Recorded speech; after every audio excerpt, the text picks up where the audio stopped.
Time to go. Time to go.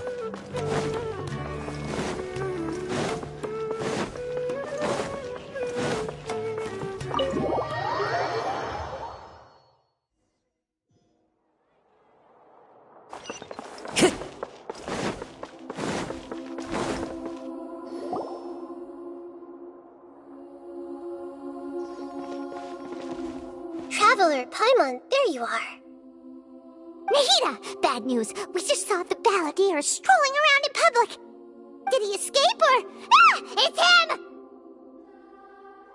him! Sure enough, you're here. Hey! What are you doing in the sanctuary of Surasthana? Aren't you supposed to be lacked up? I know you must have a lot of questions. Please, allow me to explain. It was my idea to set the balladeer free. We made a deal, and he's gonna do some investigation in Irminsul for me. A deal? Huh. You sure you trust this guy? What did you expect? Why do you think Sumeru would keep me around otherwise? Or maybe killing me is all you can think about. But if that's the case, why haven't you done it already? Don't flatter yourself. It was... Nahida said there's still some mysteries in you to figure out. Ah, so if it were up to you, you'd finish the job? Guess I had you all wrong. There I was thinking you were just getting cold feet.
Well, that escalated quickly. Not a good start. Could I ask you all to please calm down? But Paimon's worried about you, Nahida. Don't let him trick you. It's not every day you see people questioning the God of Wisdom's judgment. Just when you think you've seen it all. Don't you dare try to drive a wedge between us! As long as the terms are reasonable, I don't think there's a problem in making a deal, even with the balladeer. Well, I, for one, have no reason to doubt you, considering you even struck a deal with the doctor. Yes, one in which I gained valuable information. You'll come to understand more about that in the fullness of time. The balladeer's power was all but completely spent after your battle. He's no longer strong enough to be a strategic threat to us. That puts him in quite a precarious position. Plus, he's a former harbinger with knowledge of many of the Fatui's sensitive secrets. Being stuck here in Sumeru could make him a sitting duck, depending on how the Fatui plan to respond. Wait a second. Farmer? You mean he's not a harbinger anymore?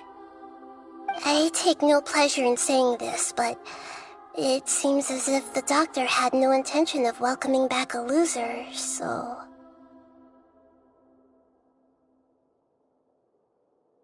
Sometimes it's you using them, other times it's them using you. Most human relationships are this way. Certainly all the stable ones are. That's how it was between me and the Fatui, and also between each of the harbingers. So as long as you have some value to offer, nobody will ever abandon you. But after recent events, even I have to admit that I'm not worth quite what I used to be.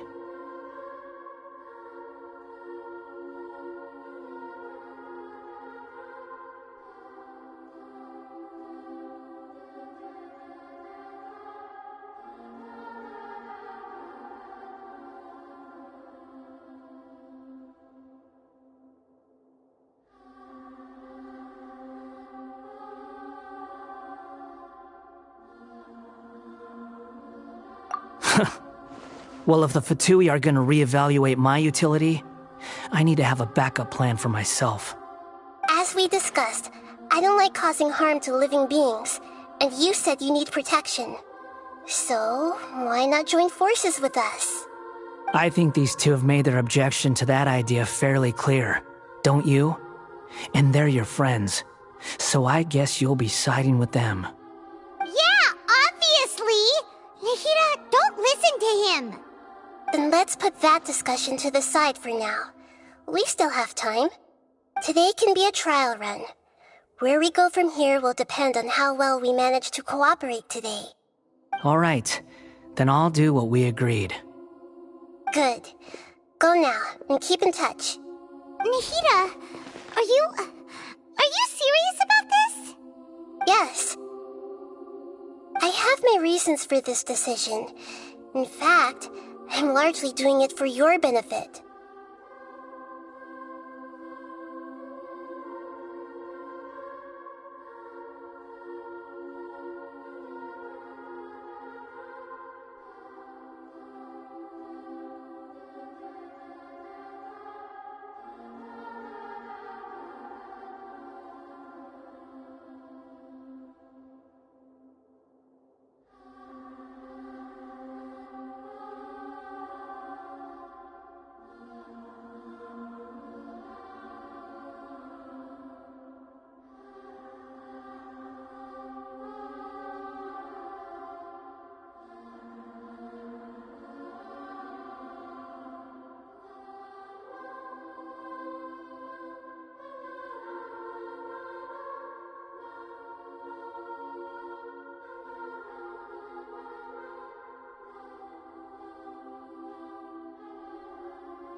Yes. As I told you once before, there's information about your twin in Irminsul. Oh, yeah. Actually, that's the whole reason we came to see you today. So, you have an update on that? Mm-hmm. You may remember me mentioning that the Fatui had not included your twin's details in the Descender category. This is an extremely important point. It's possible that the Fatui have other information that even I don't know about. And since the Balladeer used to be one of them, he'll be better acquainted with this information than I am. He was granted the power to connect with Irminsul when he almost became the god of a new era. Even though he no longer has the Gnosis, some traces of its power remain in him. He can still connect. The amount of information in Irminsul is vast beyond description. Sifting through all of it without knowing what to look for would take too long, even for me. So I asked the Balladeer to search in Irminsul for any information about the Descenders. He's more familiar with this kind of information, and should be able to find it more quickly.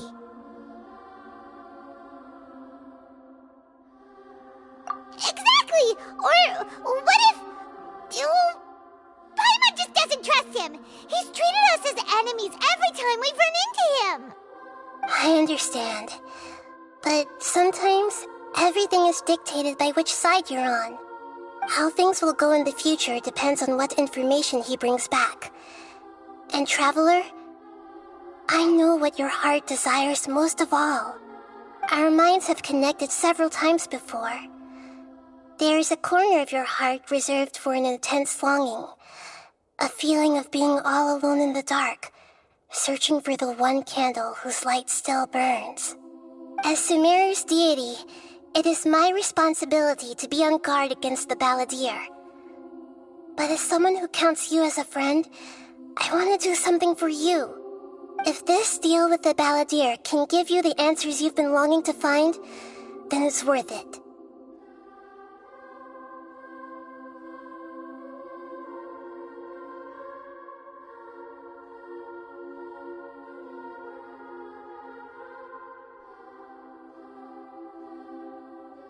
It's my pleasure, really.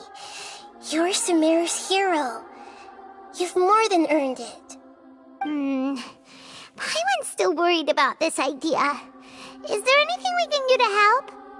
I was going to contact you about that, but then you suddenly showed up on your own accord. It seems like we have a telepathic connection. In fact, I was going to ask you to supervise the Balladeer on my behalf while he carries out the task I assigned. Even though he only has a fraction of his full power left, that's still a fraction of a former Harbinger. If you could accompany him, it would put my mind at ease. Of course, I'll be there to help guide you through Irminsul from the outside.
Great, thank you. Prepare yourselves. I'm going to transport you into Irminsul. Wow, it looks pretty different here compared to last time. The colors are gentler. Guess that must be because Sumeru's at peace now.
Look at that. Hot on my heels. You know, you didn't have to cut your catch-up short just to keep me company. Oh, but I guess you panicked when you realized that I might enter Irminsul ahead of you.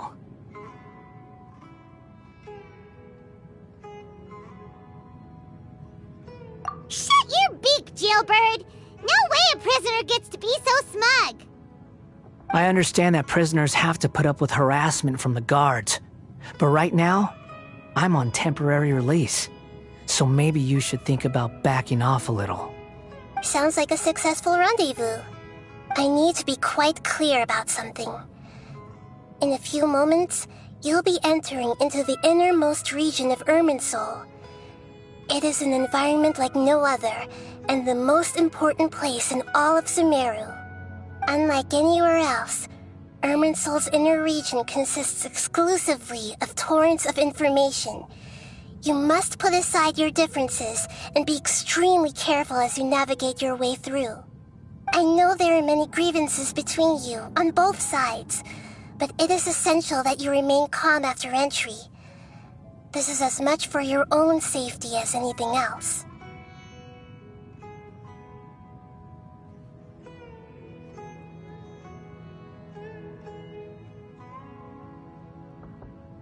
Fine, let's call it truce, but only until this mission's over.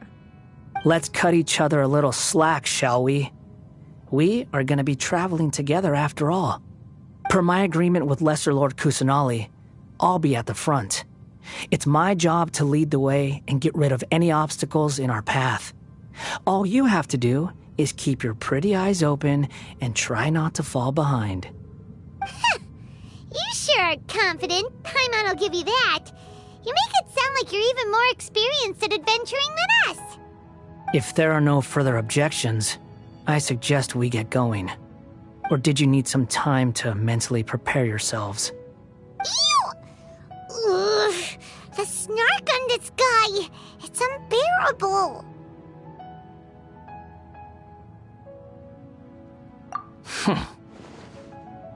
We can start now. Irminsul access granted. Initiating connection procedure. Is this a small sapling? Oh, darn it! Come on, let's catch up with him.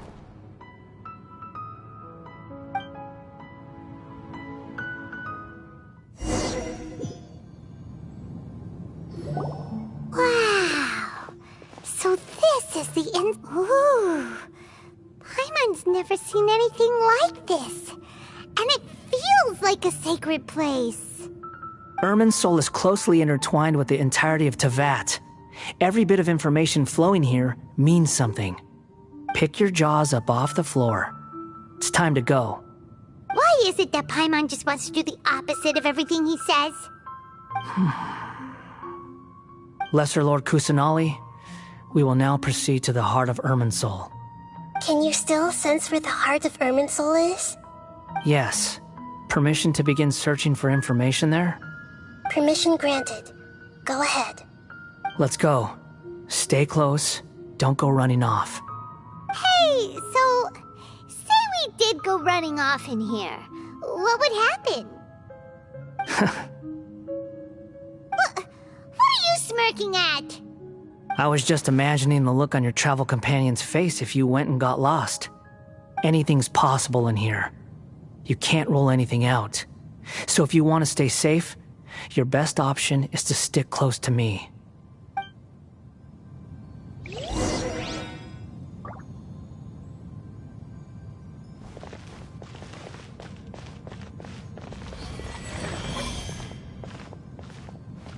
These sapling things have spread out. Those are all packets of information from inside Irminsul. Be careful not to touch them.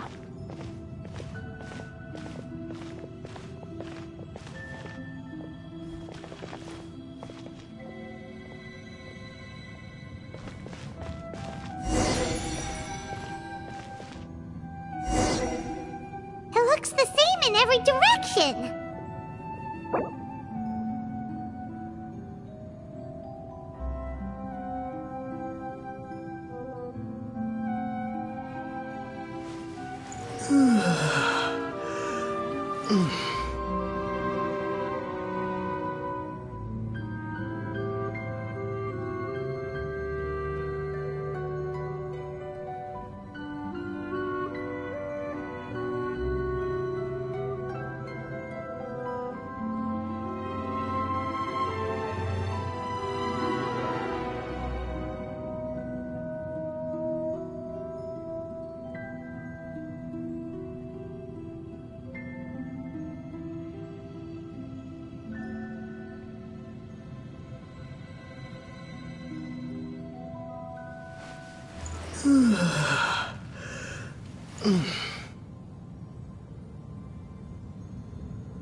No wonder he mentioned about getting lost. Huh.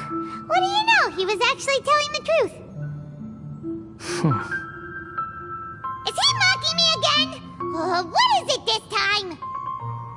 There's a time and a place to lie, but this definitely isn't it. So why don't you relax your guard a little?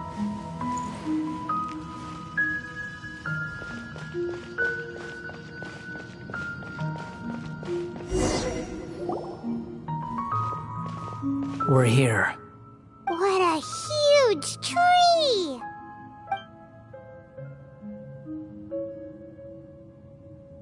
Lesser Lord Kusanali. Good, you made it. Are you ready? Ready when you are. Then please begin.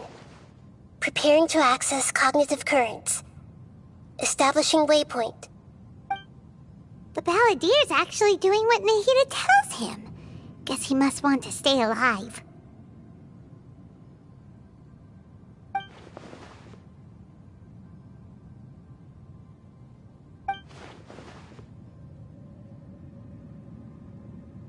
The rest is up to you. If you discover anything at all, make sure to share it with us. Will do. Huh. For once, we're the ones with nothing to do. Traveler, Paimon, would you like to talk?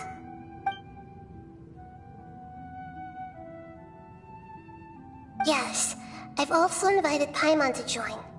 Huh? What the? We can talk to each other inside our heads?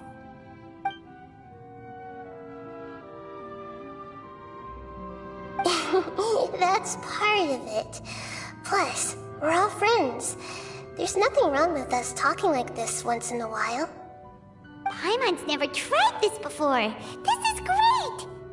So, Paimon's been wanting to ask you something. Don't you think the Balladier's a bit of a walking contradiction? He's always talking back, but he seems to listen to what you say.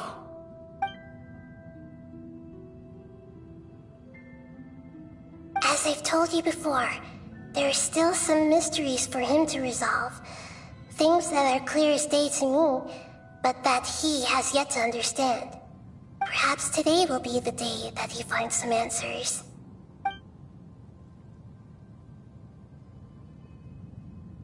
Well done. Smart and attentive as always.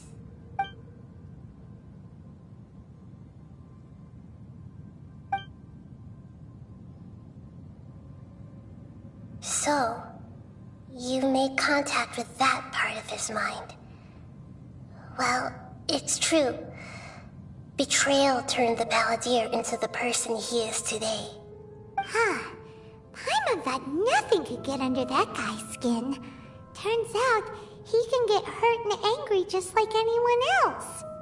Everyone has a history, Paimon.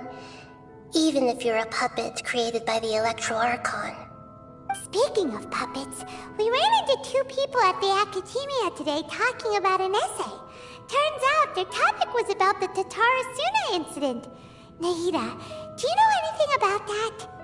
If you mean the mysterious events, the Kabuki Mono and so on, yes. I know about all of that. Really? Because from what they were saying, it sounded like lots of Tatarasuna's history is still unexplained. And most of the information we have now is just from people filling the gaps with their imagination. At least that's what they thought. Oh? How interesting. Those two managed to deduce quite a lot through guesswork alone. So the Gese got it right? Well, they guessed right about one thing. Tatarasuna was sabotaged. Must be a riveting conversation you three are having. Funny how all the good ones happen when I'm not involved. What makes you think we're talking to each other? Don't insult me. You're having a private conversation without me. Obviously, I must be the topic of said conversation.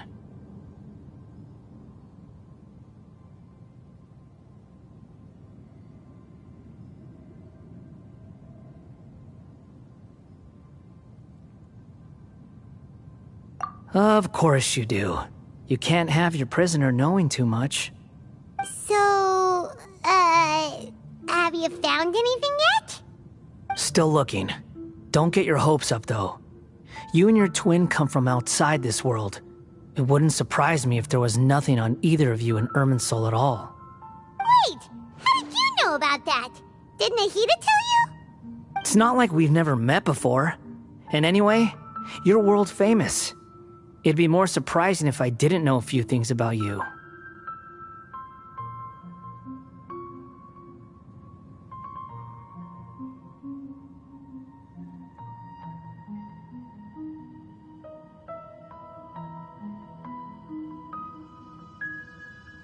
Right now, we have to keep the peace.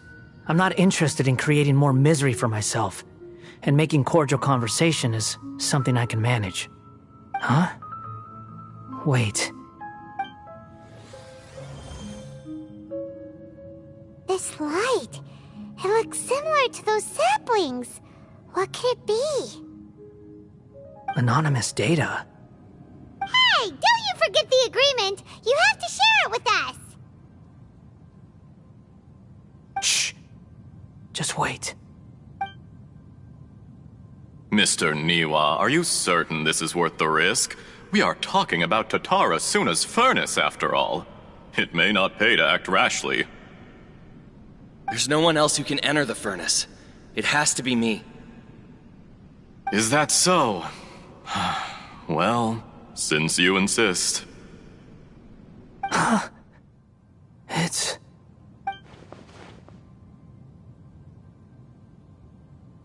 Whoa!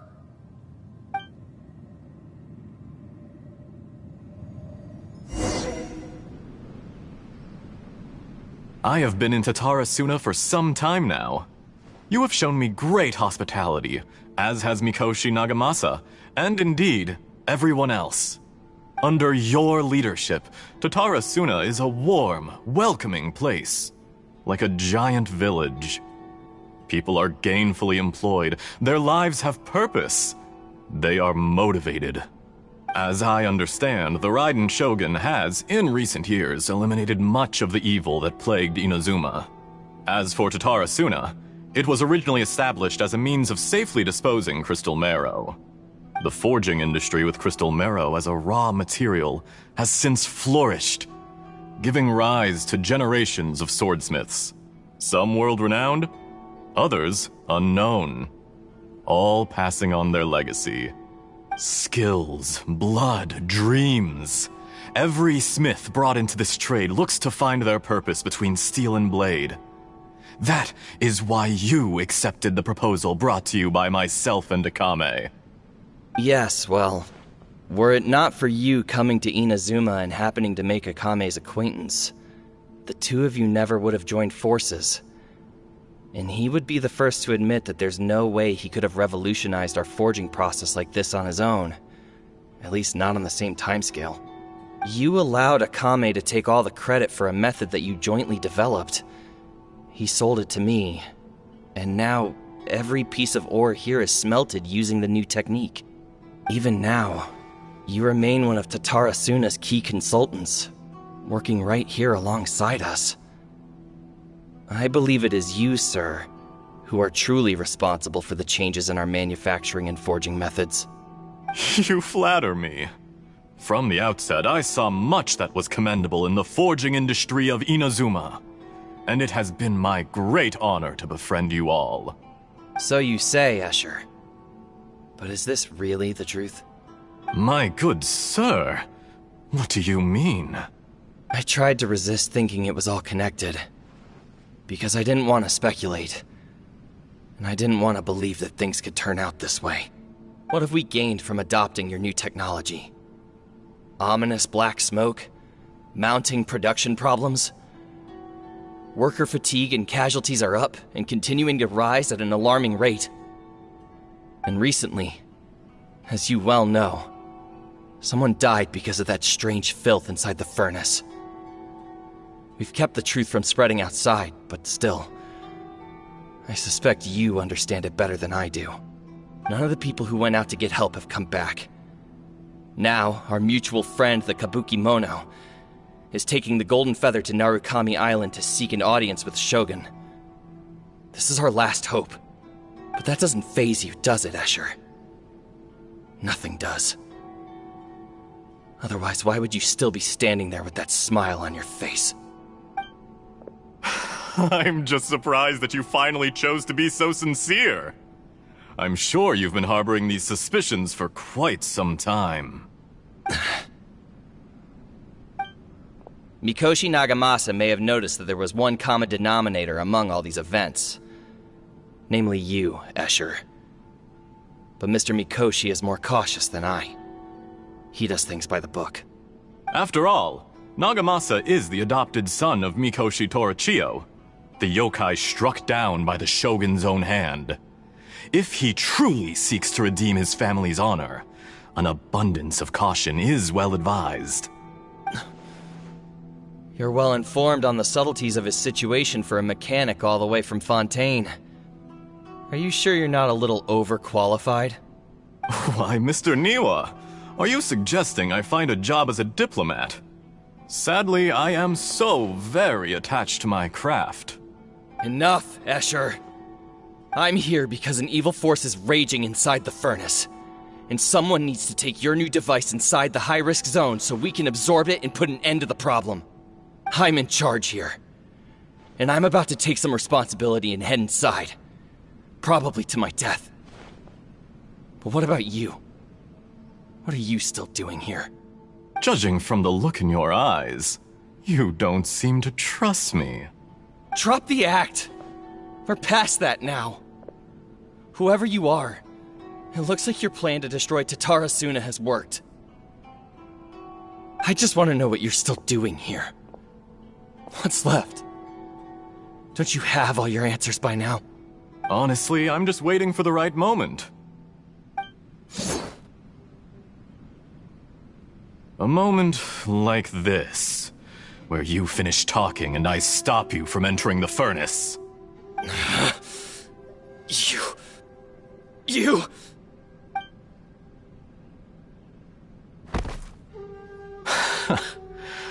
You're a little smarter than I initially gave you credit for. I thought I'd disguised myself exceptionally well, at least for the first few days. But to my surprise, you had your people look into my background right from the start. It's a long journey from Inazuma to Fontaine, but that didn't stop them. Eventually, they managed to confirm that Escher was an alias, and that I was not from Fontaine at all. And yet, despite all of that, you still fail to realize my true identity, and what I seek in Tatarasuna. Did you really think you would be able to see through my plan? If you kill me, there's no one who can get inside the furnace. So you're really going to destroy this place? Is that it? Oh, but you're quite wrong. There is one other person. Some may not see him as a person, but you told him yourself. You're not a puppet. You're a human. You're just missing a heart. Whoever you're working for won't get away with this. They'll be found out. But this makes no sense. What are you really trying to accomplish by all this? Why go to all this trouble? It's no trouble at all. Patience is a virtue which I have in abundance. This is all part of a carefully controlled experiment. If you must know, I'm happy to divulge my true identity. I'm a Fatui Harbinger. Call me the Doctor. The Fatui? Who What do you want? Just to create a minor inconvenience for your nation. That's it? That's why you gave us your cursed technology? Just to let loose the evil energy from the crystal marrow? Look how even the righteous soul is filled with venom when faced with its demise. My device functions precisely as you say. It is the only chance you have of preventing a catastrophe and keeping the truth from the outside world. However, I did not make it with you in mind. It is easier for a person to be possessed by evil spirits when they are filled with hate. So give in to your fury. I want to see what happens when a malevolent heart is placed into an unsuspecting puppet. Make no mistake, even without you, that pure, innocent puppet would only end up being used by someone else instead. What other reason would a human have for befriending one who is not of our kind?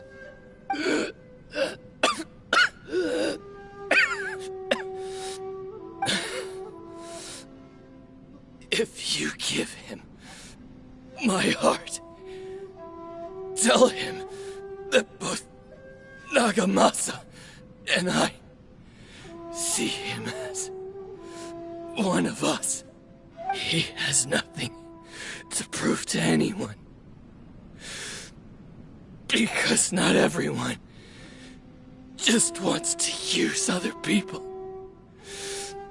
The only ones who think like that are people like you.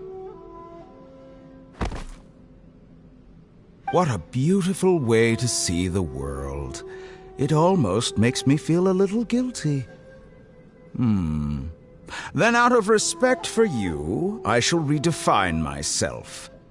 Think of me as a monster or a demon, if you wish. At least this way your death is not a consequence of your own folly turning you into an easy target. You simply lost to something more powerful than you could ever hope to defeat. I say, Mr. Niwa, let's see what happens. Will your puppet friend become a human? No, that will prove quite impossible. Mr. Niwa? Already dead. What a pity. Jester, I have completed the task you gave me, creating a gap and infiltrating Inazuma's inner workings. What fun it was. I'd like to introduce a puppet to you. If he proves useful, let's make him our newest comrade. And if not, let's turn him to dust.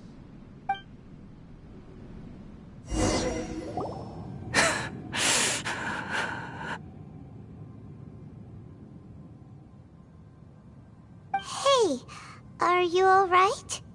Dottore?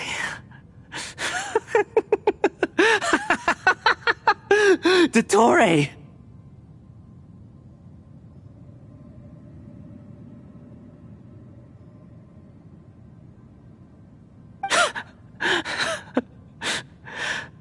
Good. Good. Was that the doctor? Did he turn into a mechanic from Fontaine?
things from his perspective.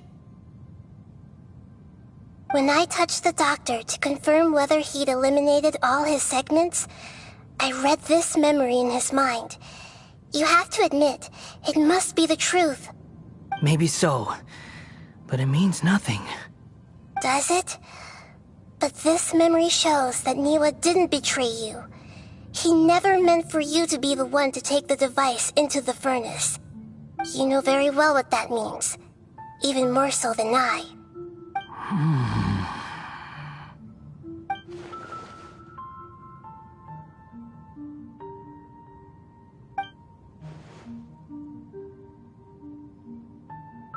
Let's give him some space. He looks really mad. Paimon doesn't want to be anywhere near him right now. We need to give him some time to process his emotions. Paimon's still confused about the Tatarasuna incident. So, the doctor was behind it, but why has that gotten him so worked up? Nobody has ever deceived you like that, Paimon. It's natural that you find it difficult to understand. Perhaps he needed to learn this someday. So now you have the complete picture. Katsuragi took the Kabukimono to live with the people of Tatarasuna. Later, the doctor showed up, disguised as the mechanic from Fontaine. And that's when the trouble began. It was all a horrific experiment planned by the doctor.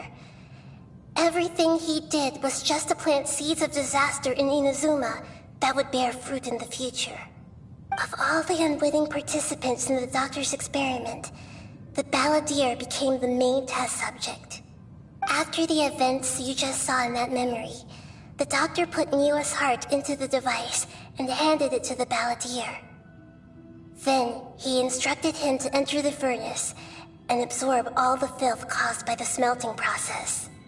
The load was far beyond what he expected, but the balladeer survived. He left the furnace in sheer exhaustion and said to the mechanic, "This device seems to have protected me. What's in it?" The mechanic answered, "Niwa fled this place for fear of punishment, but he left you a gift. He said it's the one thing that you've been looking for." He took it straight from the chest of one of his innocent servants. The mechanic removed the withered heart from the device as he spoke. The balladeer was stunned that such unthinkable cruelty had brought him the thing he'd been longing for his entire life. A heart acquired through cold-blooded murder is a cursed thing, but it had protected him from the filth. He thought Niwa had completely betrayed him, and yet this very betrayal had ensured his survival. Overwhelmed with anger and sorrow, the balladeer threw the heart to the ground and left Tatarasuna without looking back. Holy moly. So the doctor killed an innocent man and pinned everything on the victim? That's terrible.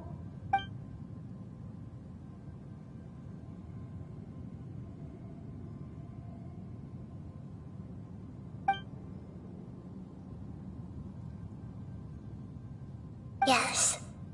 Only if he understands this can he choose a new path forward. Tottori, you brazen-faced... Niwa didn't run from justice. You killed him.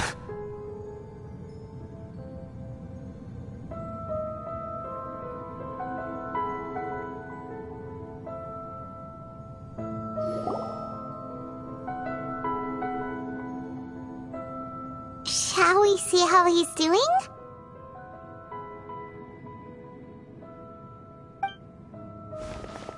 Hey, you alright?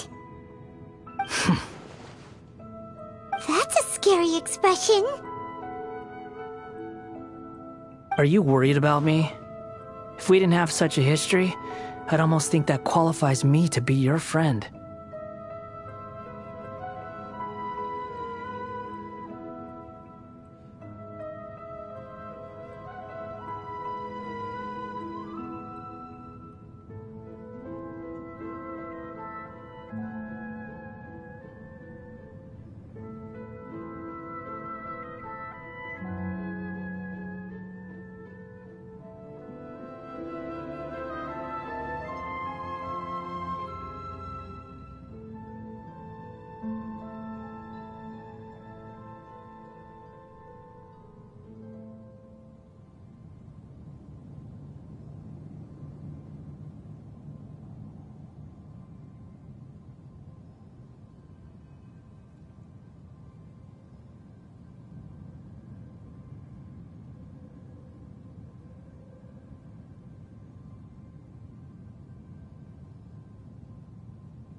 It won't. I'll keep my end of the deal. Hey, aren't you investigating the stuff we want to know about?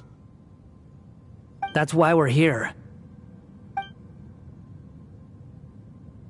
But unfortunately, there's no information about the Descenders in Irminsul. Even if you can't find anything, that seems to confirm it.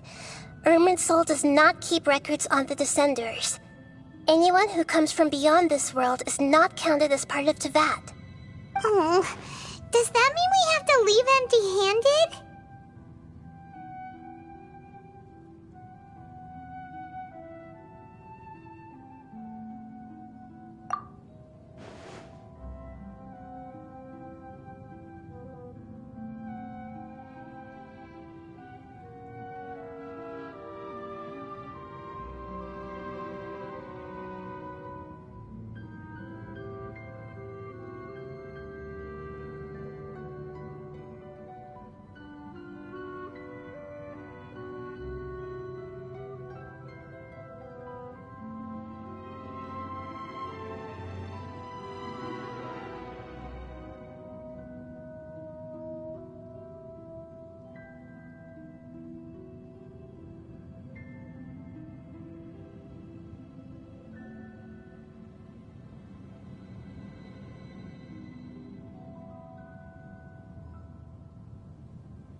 Don't thank me just yet. You look really upset. Well, since Irminsul was a dead end, I guess I can share some other info that might interest you. Huh? About what? The reason why there are records about your sister in Irminsul. It might have something to do with Conria. Apparently, Conria was her first destination when she arrived in this world. Plus, she only came to this world because the heavens responded to the summoning. The heavens responded? The Jester told me this himself. You can take his word on this. He was a royal mage in Conria, and lived with your sister for a time. I don't know the details. It's up to you whether you want to believe me. All I can say is, I wouldn't lie to you about this. Did you get all that, Lesser Lord Kusanali? Yes. Astonishing news. Does this info count towards my mission? It wasn't from Irminsul, but was it valuable? Very valuable. Good. In that case, I'll take some time for myself now. Huh? What have you done? Lesser Lord Kusanali was right. My power's all but completely spent. Even if I use all of the divine power left in me, I can't sustain this shield for very long. I shared a secret with you, and now you owe me. So in return, I'd like you to answer a question for me.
Give me your hand.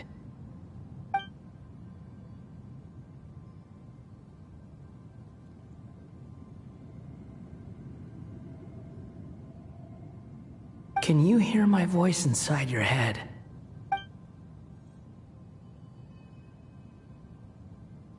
No, I can't do anything like that anymore.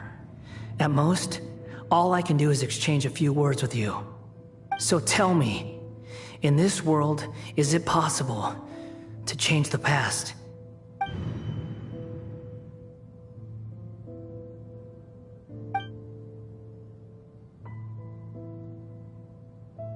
Done. Huh? What the? What happened? Paimon only saw you hold hands for a second. Nothing.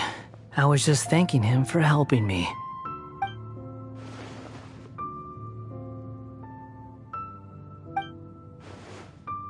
So long.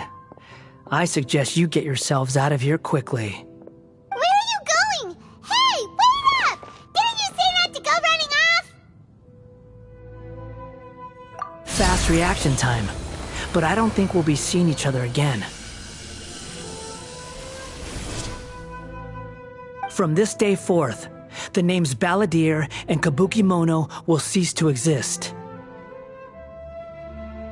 Those who died in Tatarasuna because of me deserve another chance at life. Hey! Balladeer! Don't do anything stupid! You know, I never did like insects. Hordes of the puny things swarming together can be a real nuisance. And I enjoy nothing more than to stamp them out like the pests they are. But if a colony of harmless ants isn't threatening anyone, I guess they deserve to be left alone. Luckily, everything can be set right. It's time to solve this once and for all. Balladeer! Balladeer! Uh-oh, he disappeared. Come on, we gotta find him somehow.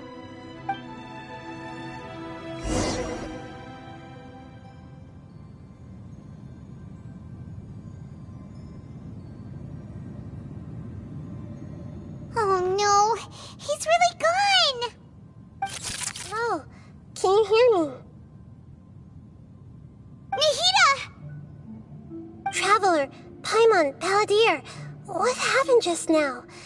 I was suddenly cut off by some kind of power. It was the Balladeer's fault. He shut you out. I didn't think he'd be capable of something like that with so little power left. Did he keep some of his power hidden when he was defeated?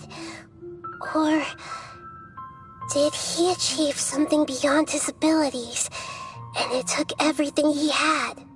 Where the heck did he go? Ugh, it's all our fault. We were supposed to keep an eye on him. Sorry, Nahida. Don't be. It's not your fault. Please, let me handle this from here, even though I'm not sure I can solve it.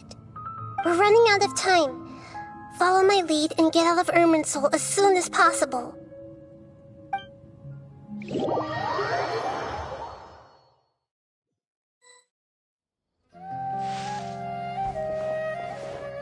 We're out! And we're at, an inn or something? This is an emergency. I'll have to ask you to stay here for now. Everything's arranged, and nobody will disturb you.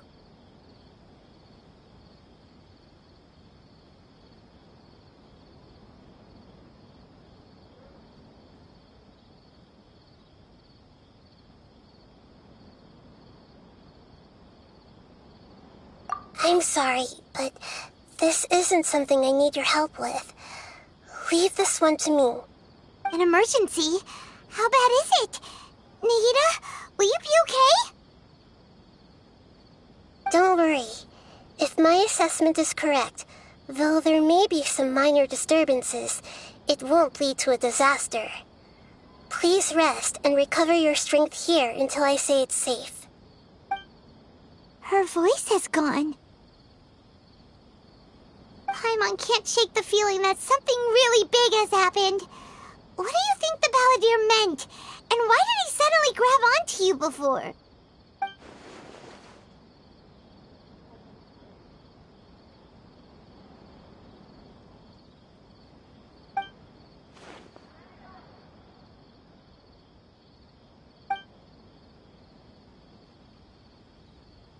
He wants to change the past? But surely that's impossible!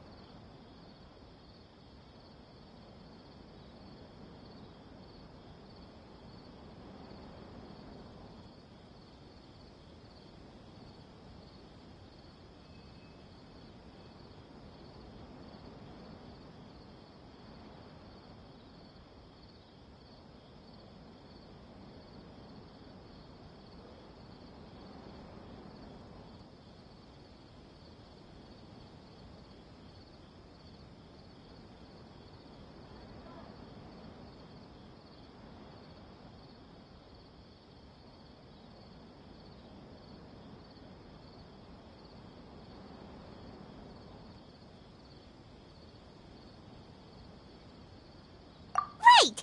You can't just rewrite history. All that stuff happened already in real life.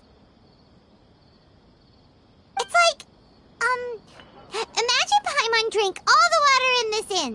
Even if no one was there to see it, Paimon would sure as heck remember drinking it.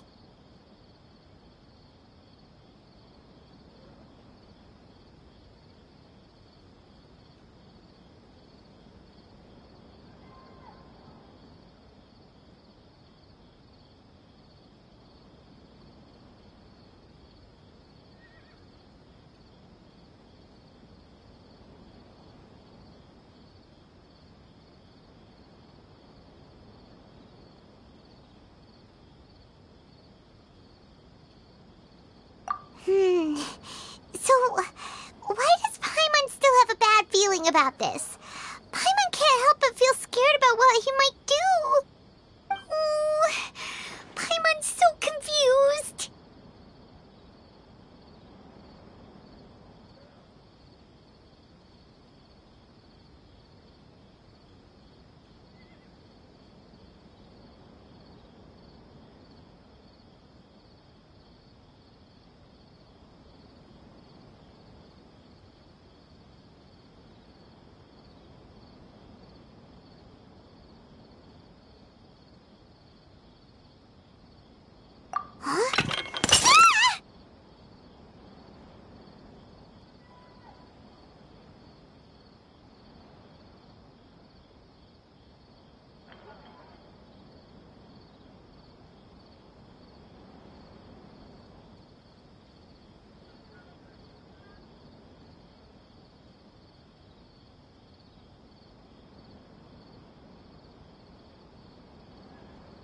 Sorry, Paimon accidentally...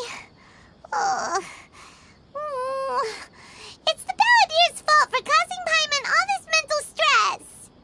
But erasing yourself from history? It's unthinkable. Is that really possible in Irminsul?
Uh-oh.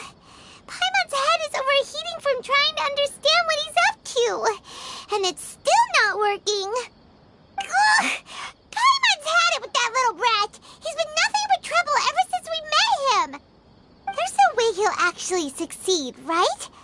Otherwise, won't everyone who's connected to him be affected too?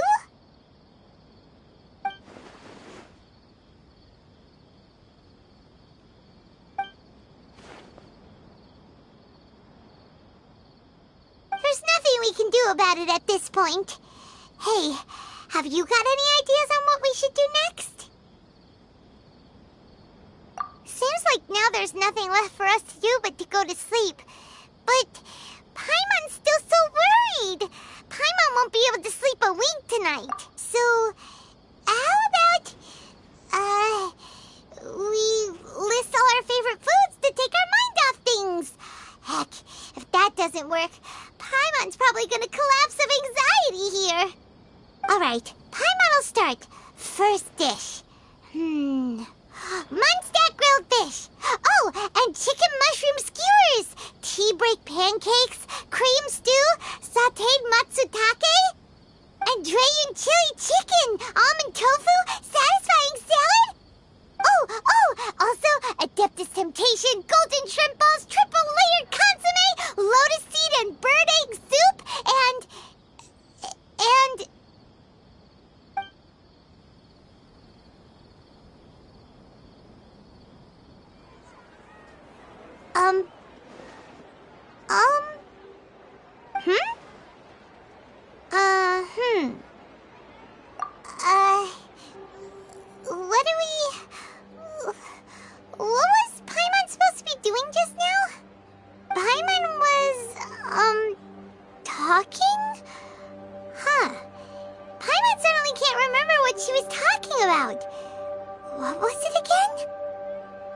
The balladeer?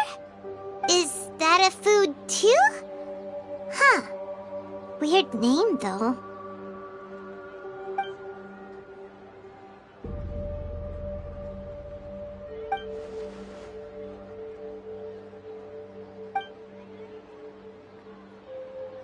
What's wrong? Your eyes are like saucers. Was it something Paimon said? So, the balladeer. Is that someone's name? 'Cause it sounds like a nickname or something.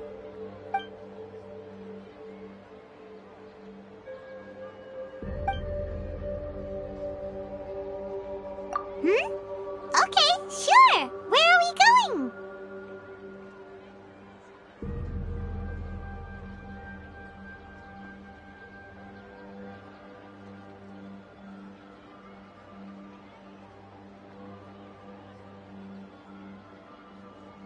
Huh? Fine by Paimon, but is everything okay? You're acting like this is an emergency.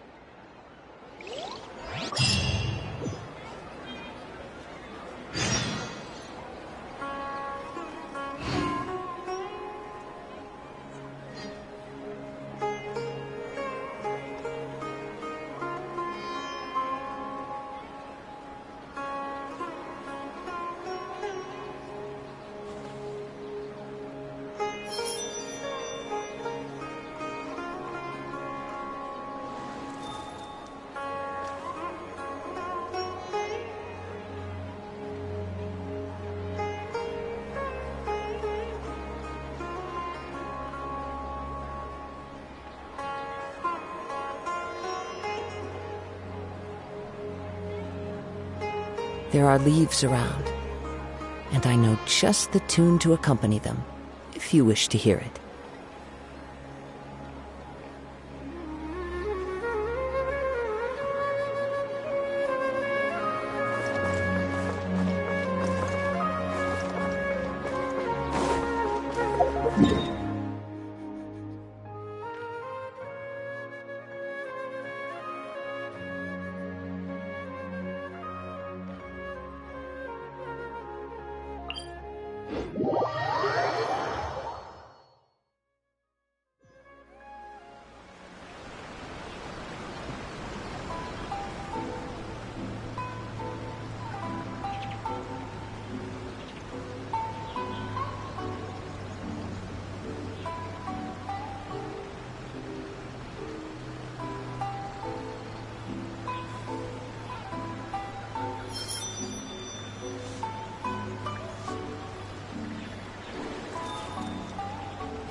Wherever in this world I roam, I carry memories of my home. This blade, it is the last link I have to the land of my birth.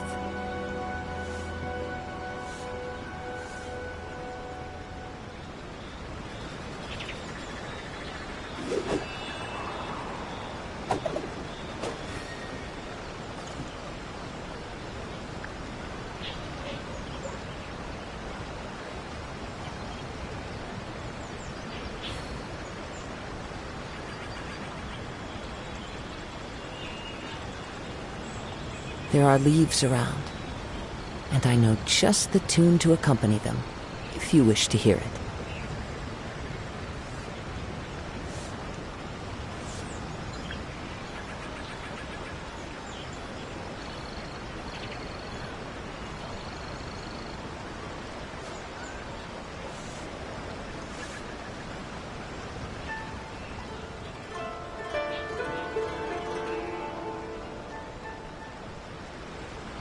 This scenery is wonderful.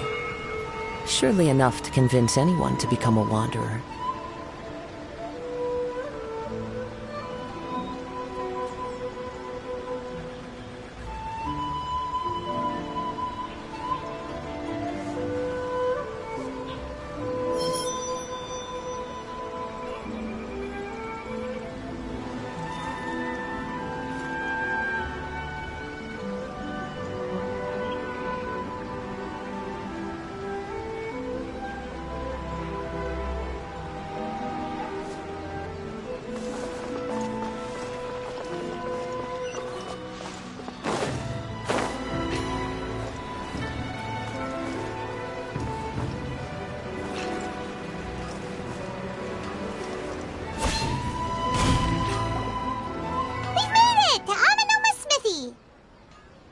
Ah, it's been a while. Of course. Go ahead.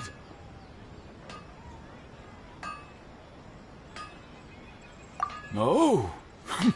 Now there's a question I wasn't expecting. Very well. The once renowned Raiden Gokuden, comprised of 5 branches. Amenoma, Futsu, Ishin, Hyakume, and Senju. The art of forging practiced by these 5 clans was first taught to them personally by the almighty Shogun.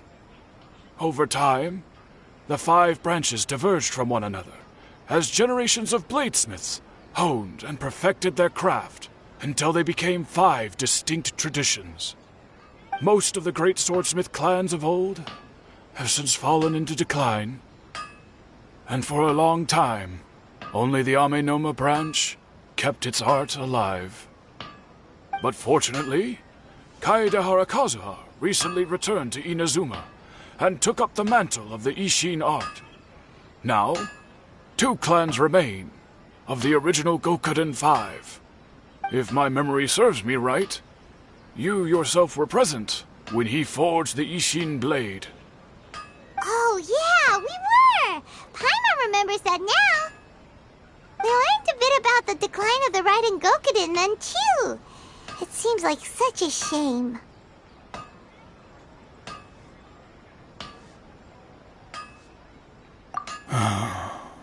That, my friends, is a tragic tale indeed. In fact, this was not made known to me for most of my life. All these years, I knew of those great clans' demise, but never the cause. Only recently, when the question was on my mind, did I ask Kaedehara Kazuha about this. He told me that, as we are both heirs to a branch of the Raiden Gokuden, it was right that I should know the truth. There is no harm in telling you, but I must warn you. It is a dark and sorrowful tale. The Raiden Gokuden were the targets of a murderous rampage by a vengeful bladesmith.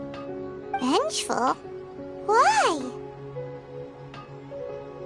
400 years ago, so I'm told, there was a catastrophic malfunction in Tatarasuna's furnace. One brave swordsmith heard the commotion and chose not to flee, but he rushed to the scene, hoping to prevent a disaster. Tatarasuna was home to a state-of-the-art forging and smelting operation in that day, and overseeing it was the armory officer. His surname was Niwa, though he had family ties to the Kaedehara clan. Knowing that they had just one chance to save countless lives, Mr. Niwa and the swordsmith leaped together into the furnace. The furnace quickly stabilized, but neither of them made it out. The smith's death, though heroic, dealt a devastating blow to his family's fortunes. His orphaned son was left to fend for himself, and grew up deeply resentful at the world. In his heart, the whole of Inazuma was culpable in his tragedy. He hated the almighty Shogun for her apparent indifference towards his father's death, and he hated everyone who had done nothing to try and save him. Powerless and destitute, the only legacy he had to pass on to his children was his hatred. Generation after generation bore this grudge, living in utter misery. Alas, if only the story could have ended there. But 100 years ago, the then head of this family reached the end of his wits. He could bear their fate no longer, and yet he could do nothing to change it. Finally, he made a drastic decision to take revenge on the Raiden Gokuden. In doing so, he sought to vent his pent anger and shake the very foundations of Inazuma's forging industry. In his fury, he murdered indiscriminately, killing even bladesmiths from the Hyakume clan which he belonged to. His goal was absolute, the devastation of all of the Raiden Gokuden. But when he came to the Kaedehara and Kamisato clans, his killing spree came to an abrupt end. He failed to catch them unawares. They fought back fiercely, and they did not spare his life. That is why the Kaedehara clan and their Ishin art survived that day. I suppose they were the lucky ones, under the dire circumstances.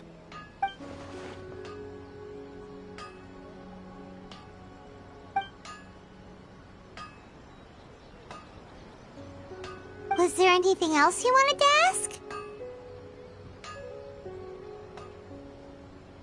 Kazuha? Why, yes. Just yesterday, in fact. We spoke for a while over some tea.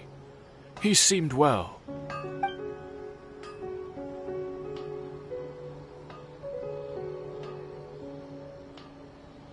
My pleasure. Don't tell Paimon. There are other places you want to visit too, right? Your expression says it all. You can't hide anything from Paimon. On to the next stop. Lead the way, traveler. Paimon will be right behind you.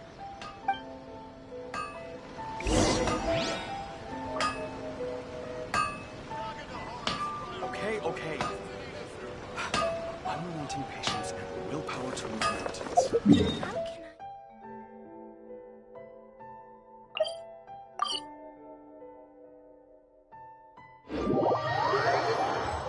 Taking a stroll in the middle of a downpour certainly rouses the spirit. But it's best to dry your clothes as soon as possible after the rain stops.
There are leaves around, and I know just the tune to accompany them, if you wish to hear it.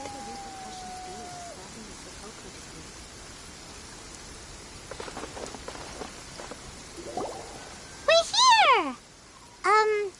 This is the Yashiro Commission's headquarters, so... Traveler, It's been a while.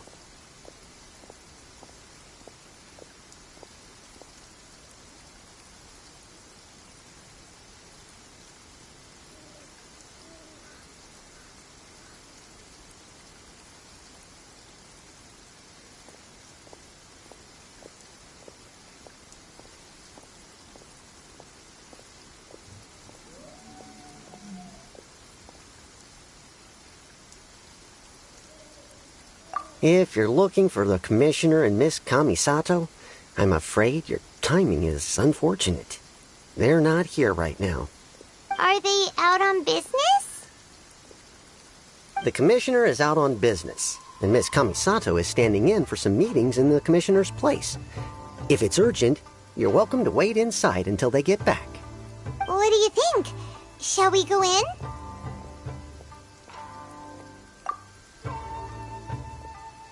If it were anyone else, I couldn't allow it. But seeing as you're so close with the Commissioner and Miss Kamisato, I think it should be okay. We'll be heading in then. Thanks!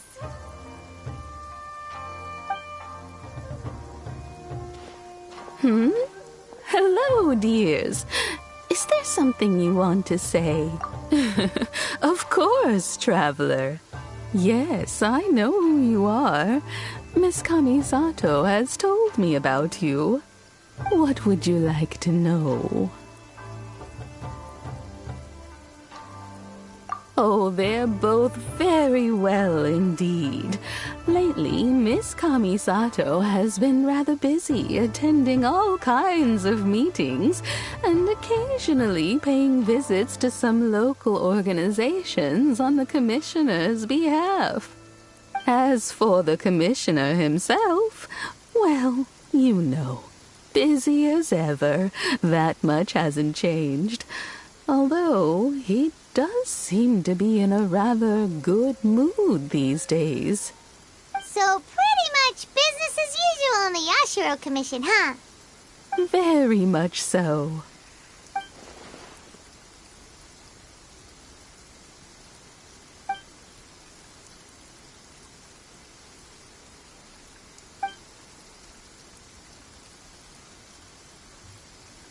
Well, got any more questions? You're very welcome. In fact, I would love nothing more than for you to come and visit more often. But I'm sure you must be far too busy to have time for that. Miss Kamisato talks about you all the time.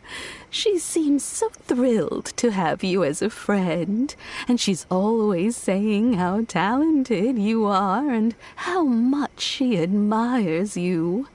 I must say, many things in Inazuma seem to have taken a turn for the better since you arrived here. So you're not just Miss Kamisato's knight in shining armor, you know. You're a hero to us all.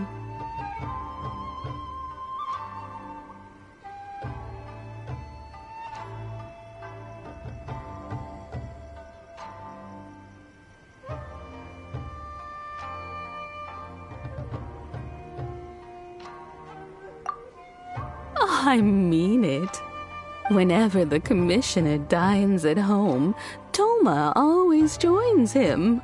I always find myself at my most relaxed when I'm serving the two of them and listening to them chat away. The Commissioner has such a busy schedule that he doesn't always have the chance to take his meals at home, but given the opportunity, he always prefers to dine here. They say it's because Toma's a much better chef than most. Oh, the Commissioner is so fond of home comforts. They get to talking about you sometimes, too, you know. Always with a very fond tone. The way one would talk about dear old friends around whom one can truly be themselves. Miss Kamisato occasionally joins them as well. Whenever the whole family gets together and they start talking about people they've met and experiences they've had, you always get a mention. It's been many years now since the late Mr. and Mrs. Kamisato passed away. Much has happened in the Kamisato clan in that time. As someone who is old and gray enough to have watched their son and daughter grow up, it makes me so happy to see them meet a dependable friend whose company they enjoy so much. So, in the future, if you ever do have the time, please know you are always very welcome at the Yashiro Commission headquarters. There will always be at least one old lady who would be delighted to have the pleasure of your company.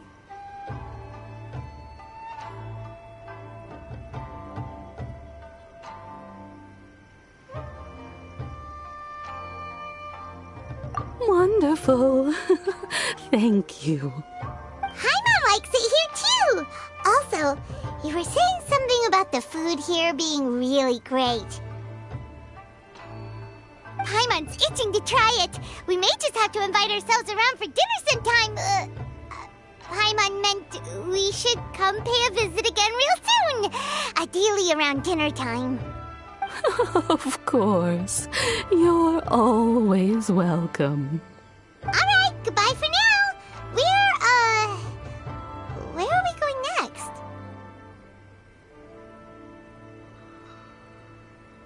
Great! Goodbye, ma'am! Don't worry, we'll see ourselves out. All right, then. Take care now. Hope to see you soon. Oh, are you two leaving already? Yep, everything's taken care of now. Don't worry. Very well.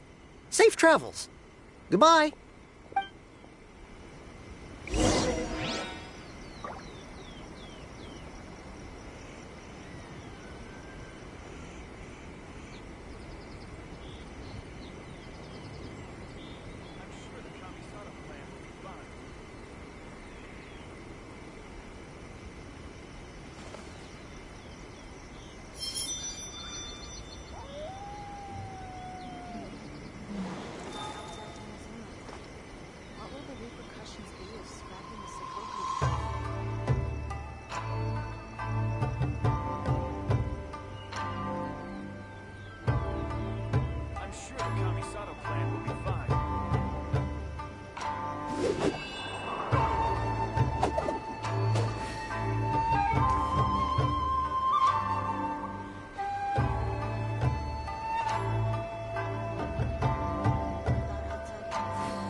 Wherever in this world I roam, I carry memories of my home. This blade, it is the last link I have to the land of my birth.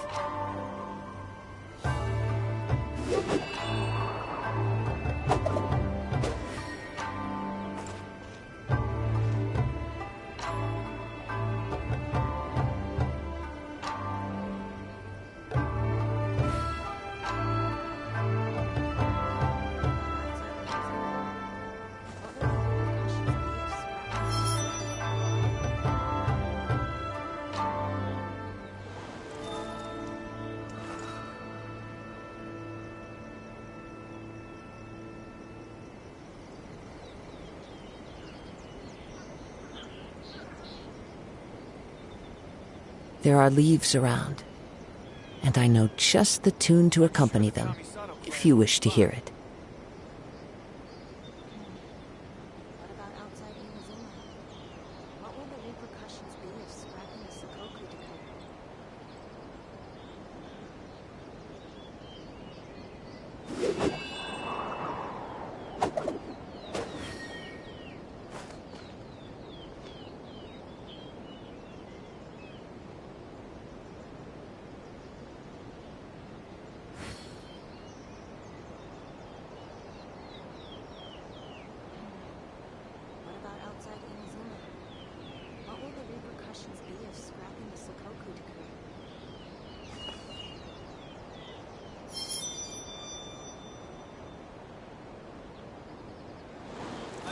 Kamisato clan will be fine.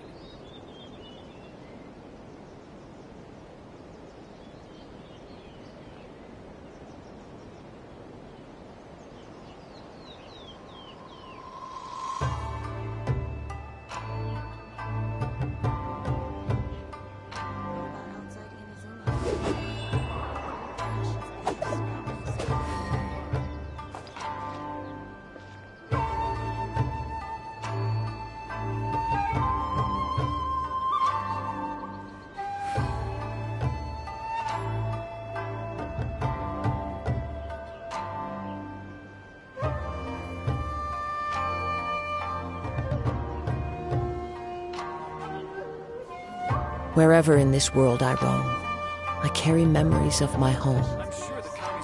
This blade. It is the last link I have to the land of my birth.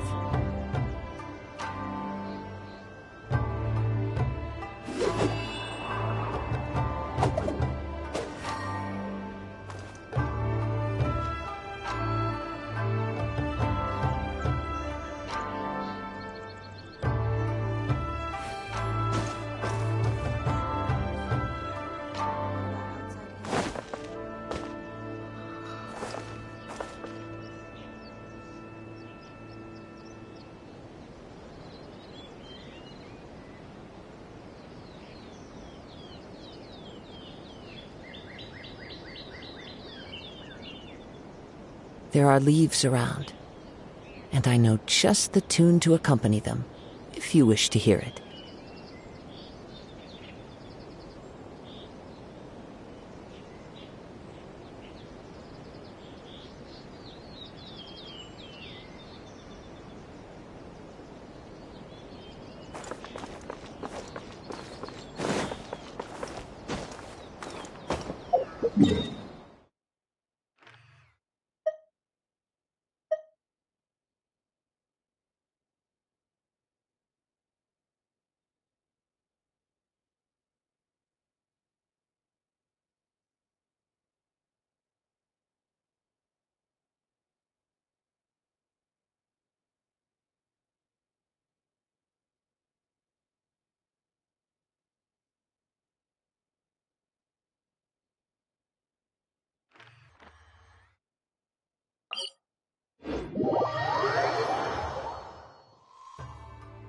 Time to go.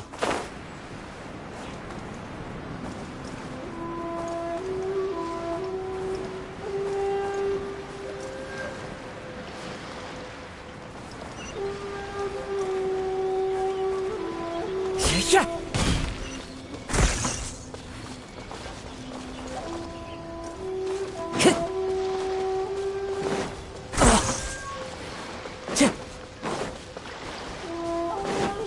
Time to go. Well, here we are. But what are we looking for? Something or someone? Do my eyes deceive me, or is that the Traveler and Paimon? Xavier? What are you doing here?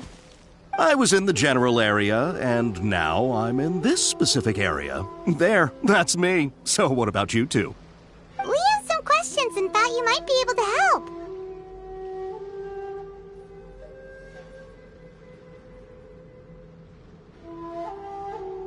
Certainly do. I've researched the furnace here in some depth. If there's anything you want to know, just ask away.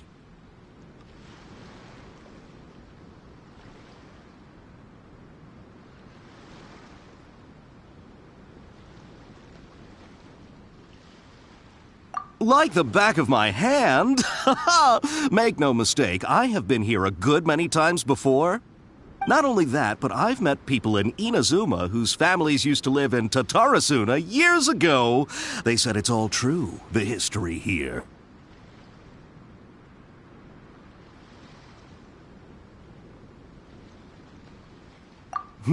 Oh, well, it's a long story, don't you know? The tale of Tatarasuna starts a long time ago.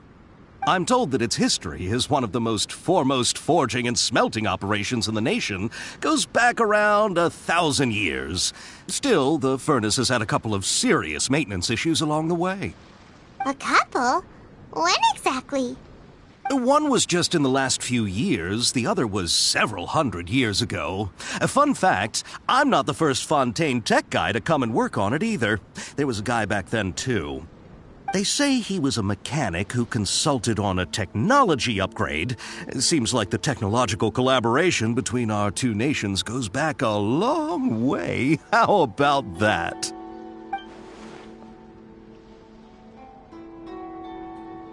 Hey, weren't you gonna ask Xavier something about Tatarasuna? Come on, ask already!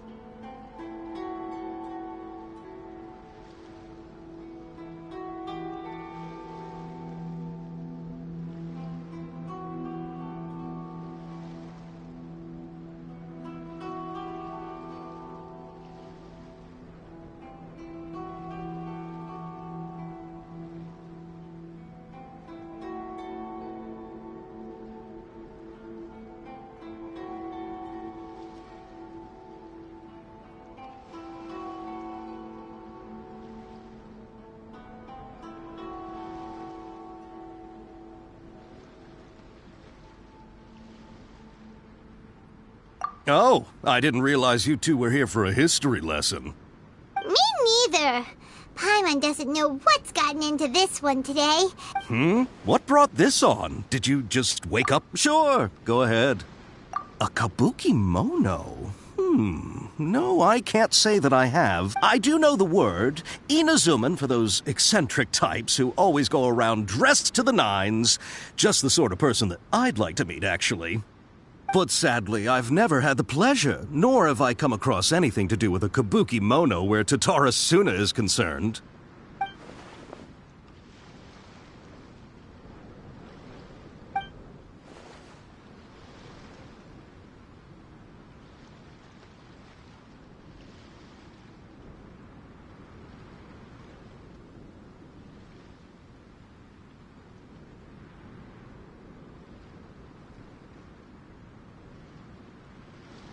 Of course! Don't mention it.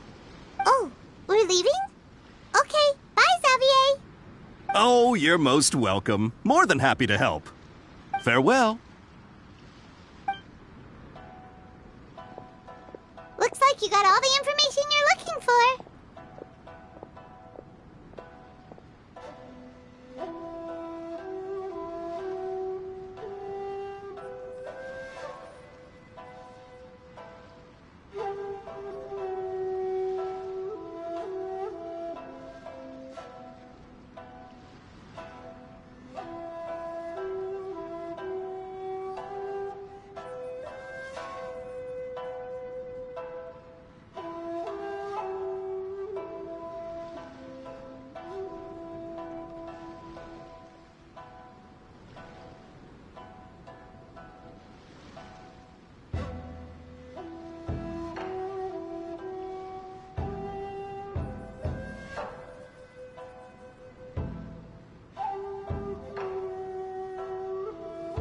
Sure, but what's up with you today?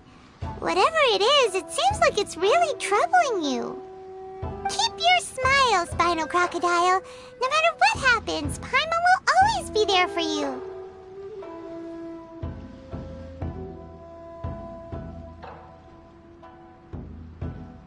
Come on, you gotta keep it together. Why don't you grab something to eat? You can't go facing life's challenges on an empty stomach. All right, let's head off and go meet Nahida.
This scenery is wonderful.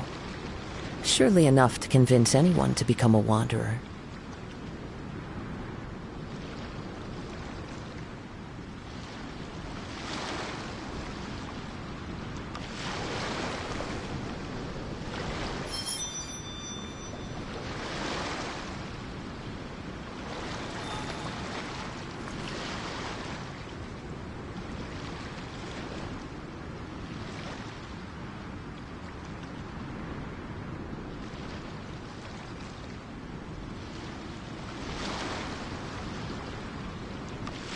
There are leaves around, and I know just the tune to accompany them, if you wish to hear it.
This scenery is wonderful.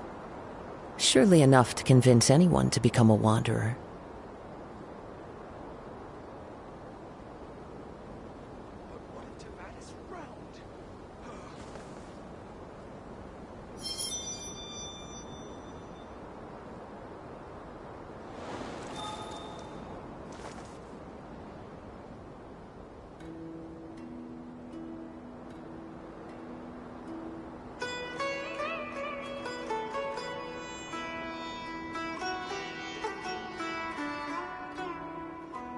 Wherever in this world I roam, I carry memories of my home. This blade, it is the last link I have to the land of my birth.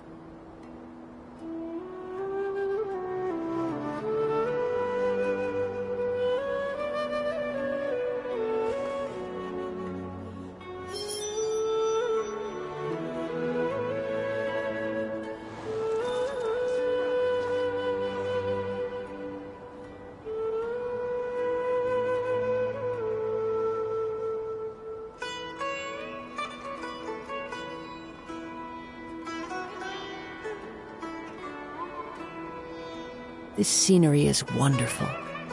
Surely enough to convince anyone to become a wanderer.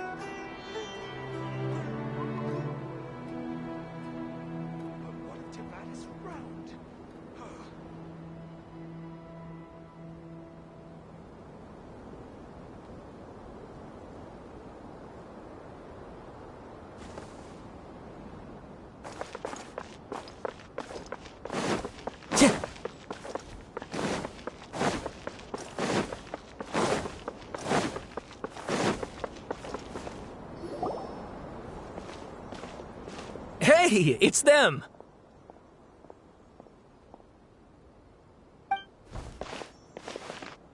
Akaba! Sawada! You're still here? Indeed we are! If you have a moment, we'd love for you to join us once more. We have time. What do you want to talk to us about? It's the same topic we discussed last time. Obviously. Still looking for more info about Tatarasuna, huh? Should we join them?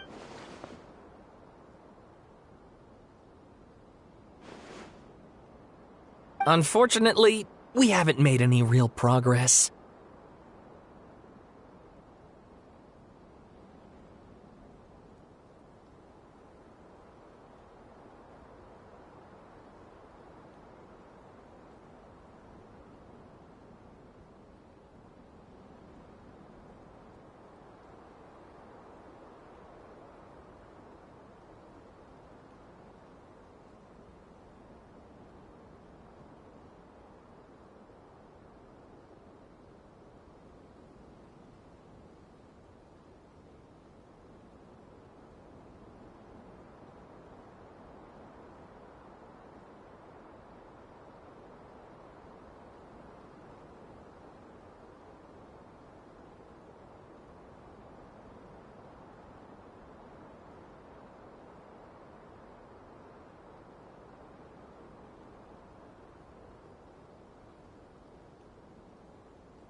Huh?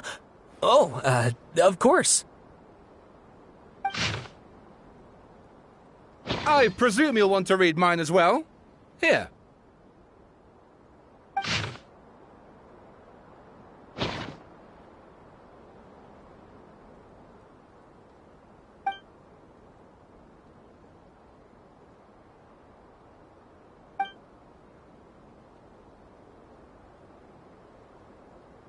Well, what do you think?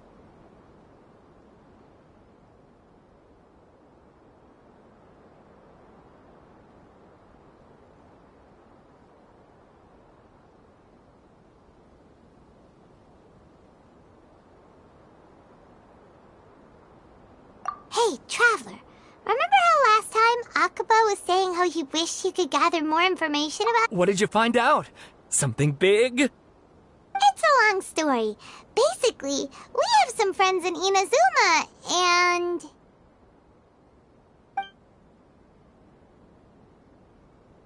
Wow.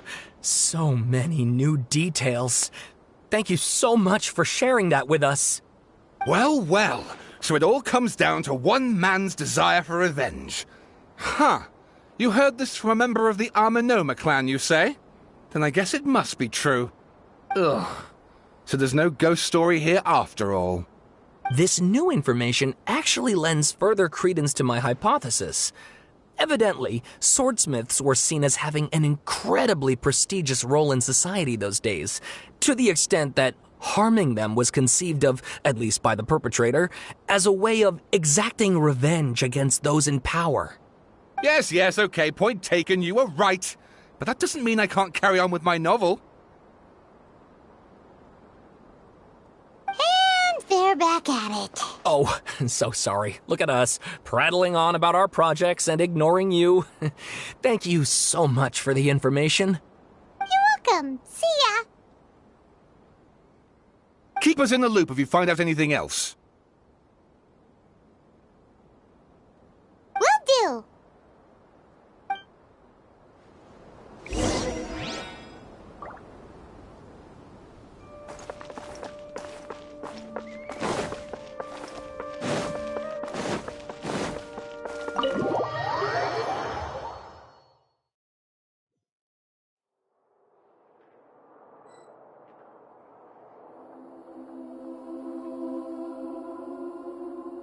Windstrider!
Wherever in this world I roam, I carry memories of my home.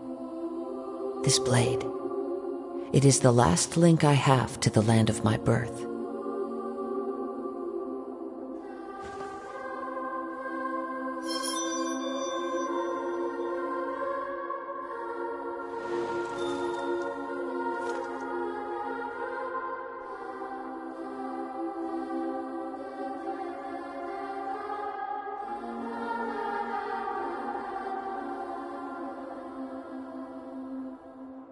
This scenery is wonderful.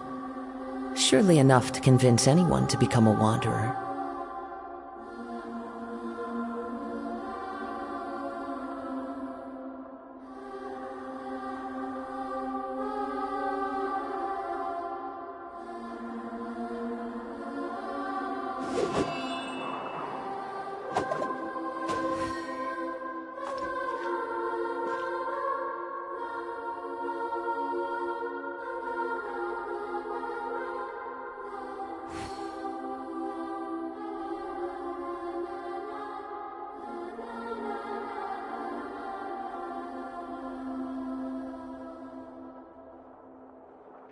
There are leaves around, and I know just the tune to accompany them, if you wish to hear it.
This scenery is wonderful. Surely enough to convince anyone to become a wanderer.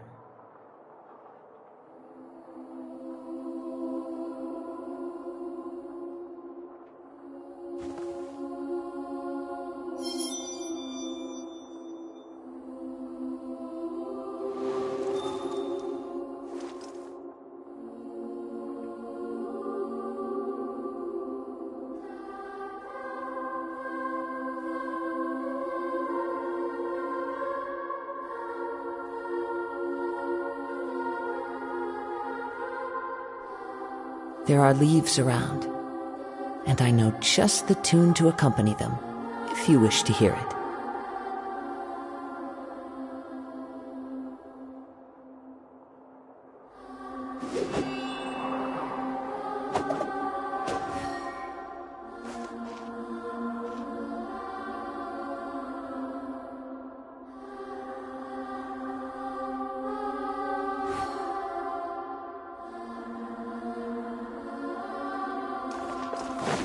Time to go.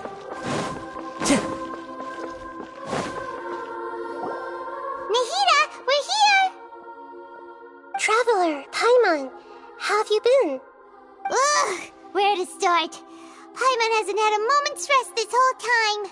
That night, we ended up chatting and chatting until suddenly the sun was up, and then he decided he wanted to go to Inazuma.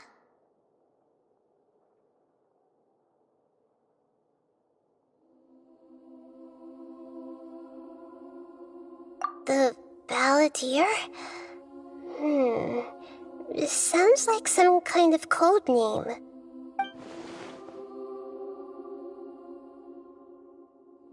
You look troubled.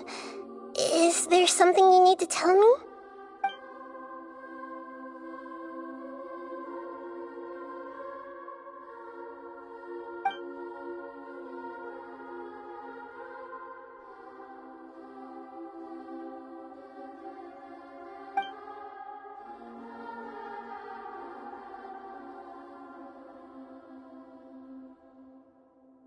Traveler?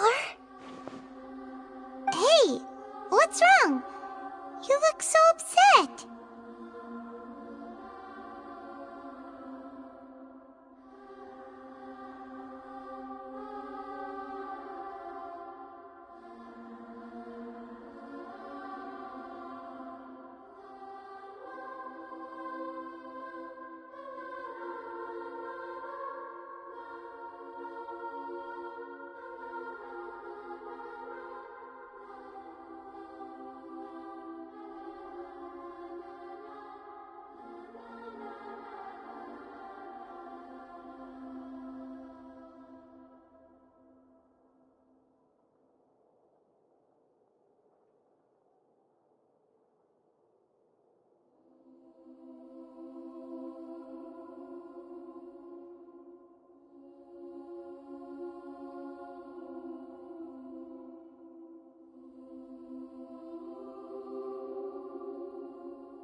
It's quite a story.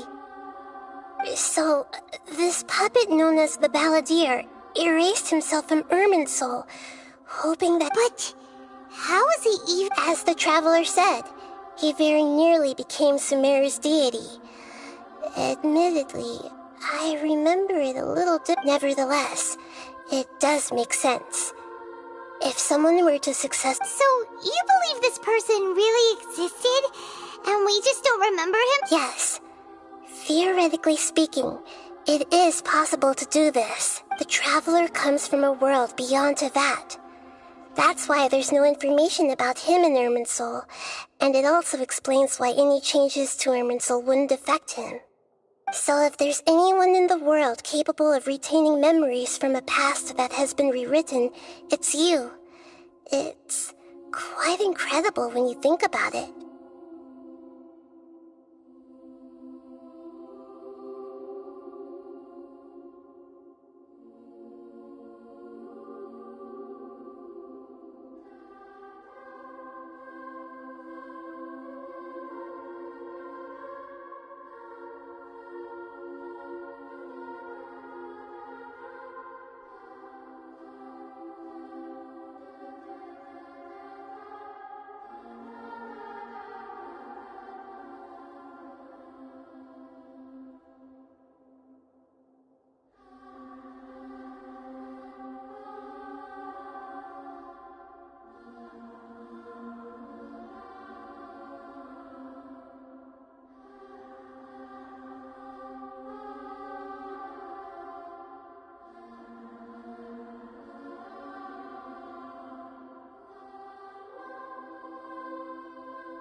Having a hard time understanding this Balladeer guy's motivations. Why did he do it? I can only make inferences based on the information we've been given. As for what kind of person he was, only you remember that.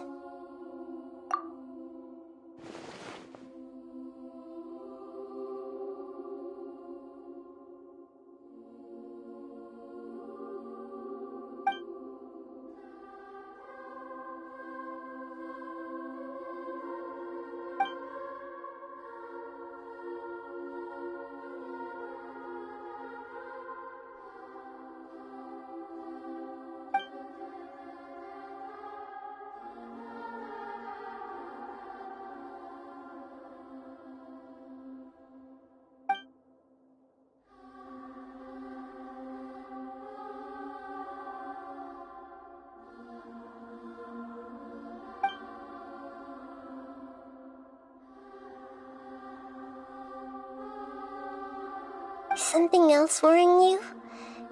Something that you can't share?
It couldn't change the fate of the ones who had died, right?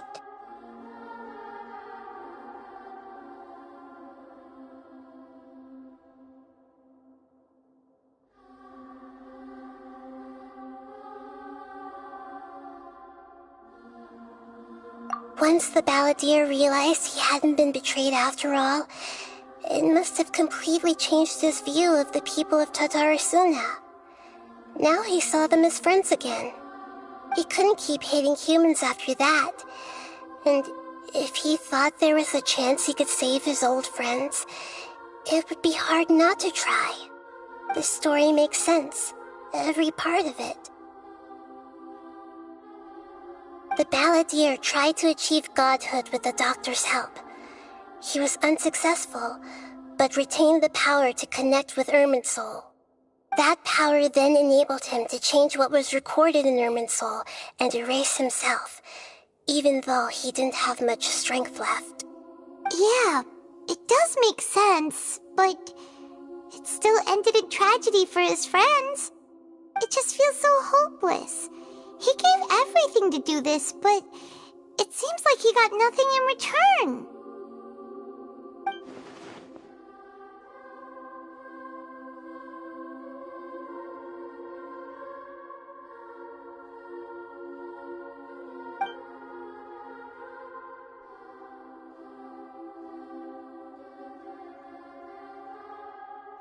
Please wait a moment. I want to check something. Found it. This should be the one. It turns out that I have a strange way of confirming everything he has told us. What is it? A record from a personal collection. It was tucked away in a corner. You should take a look.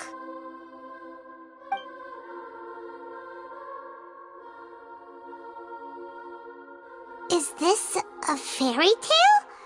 Who wrote it?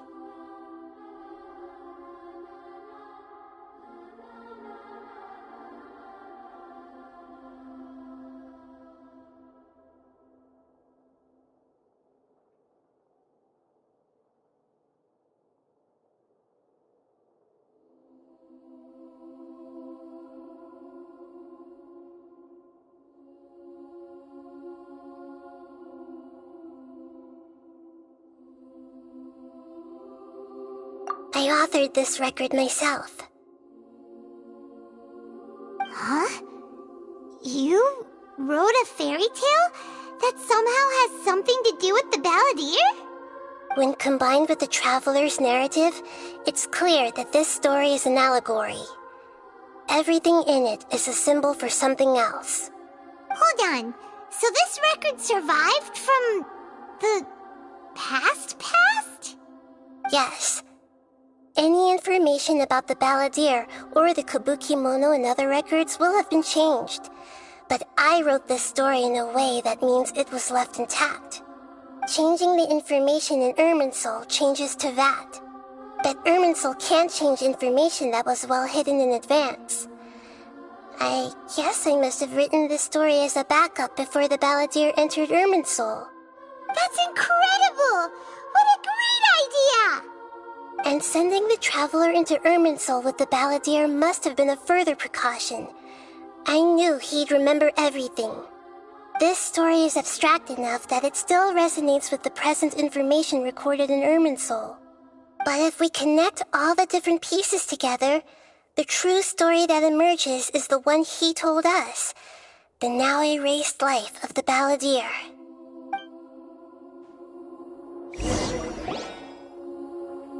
There was once a lone monster draped in fox fur. The monster found a family of foxes, joined them, and they became friends. The monster lived with the family day and night, and everyone treated it as one of their own. Once in a while, the monster would take off its fox fur at night and lament to itself as it gazed at its reflection in the water. I am a monstrosity, yet they are too foolish to see it. I pity them. But the monster soon found solace when another came to live among the foxes who was not their kin. A kitten, carved from the wood of a white tree who had been abandoned by the humans. The kitten too wished to become a fox, but its tail was too slender and it could not grow a coat of richly colored fur. Yet when the other foxes saw this, they spoke words of comfort to the kitten. Even without a tail and fur like ours, you are still one of us. Furious at this happy resolution, the monster lit a fire on the mountain. The terrified animals panicked as the fire spread. The only way to extinguish the flames was to make a sacrifice. A gray fox stood up and addressed the monster. It said, "You are the cleverest among us. Surely you can help us find a way to solve this." The monster smiled, led the fox toward the fire, and murdered it. The gray fox's heart was turned into a beautiful drop of water, clear, spotless, and pure. The monster gave the heart of water to the kitten, telling him, "The foxes have decided. You are the one who must be sacrificed. Take this, quench the flames, and die for your fox kin." The fire was extinguished, but the kitten lived. It left that side of the mountain and found a little bird who had a broken wing. The two promised they would spend their whole lives together, but the little bird did not have long left to live. It passed away soon after. After burying the bird, the kitten left the mountain for good. Never again would it cherish a single creature, nor a single blade of grass that stood on that mountain. The kitten spent the nights wandering aimlessly, gnashing its teeth at the moon. How it wished to swallow the moon and devour the moonlight. If the world could only return to darkness, then it would finally be peaceful and content. I will become the new moon, the answer to everything. Then, no one will know that there were once birds, foxes, and cats in this world. And no one can know that they were different.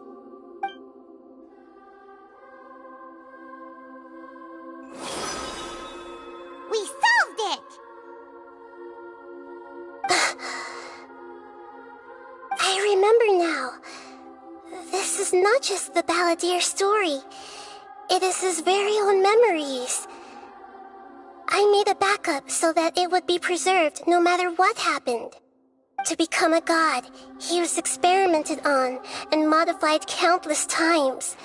It was brutal torture, and the only reason he was able to survive is that he was a puppet. This memory was extracted from him by the scholars. Presumably, they kept it to have something to defend themselves with. Creating a deity was just the first step. Some of them wanted to be able to control it. That's why they backed up his memory for later use. I buried it deep inside one of my own dreams, and then hid it inside an allegorical story so that it wouldn't be altered. It's hard to believe that this person really existed, let alone that he tried to get rid of us on more than one occasion. Paimon has no memory of him at all. He completely vanished like a puff of smoke. The Balladeer agreed to help me look for information about the Descenders, and although he was unsuccessful, he still helped you. Before he vanished, he confirmed an important detail, that Conria was where your twin first came into this world. We still don't know how the change to Irminsul will affect the senior ranks of the Fatui, but in all likelihood, they won't even remember their own Harbinger.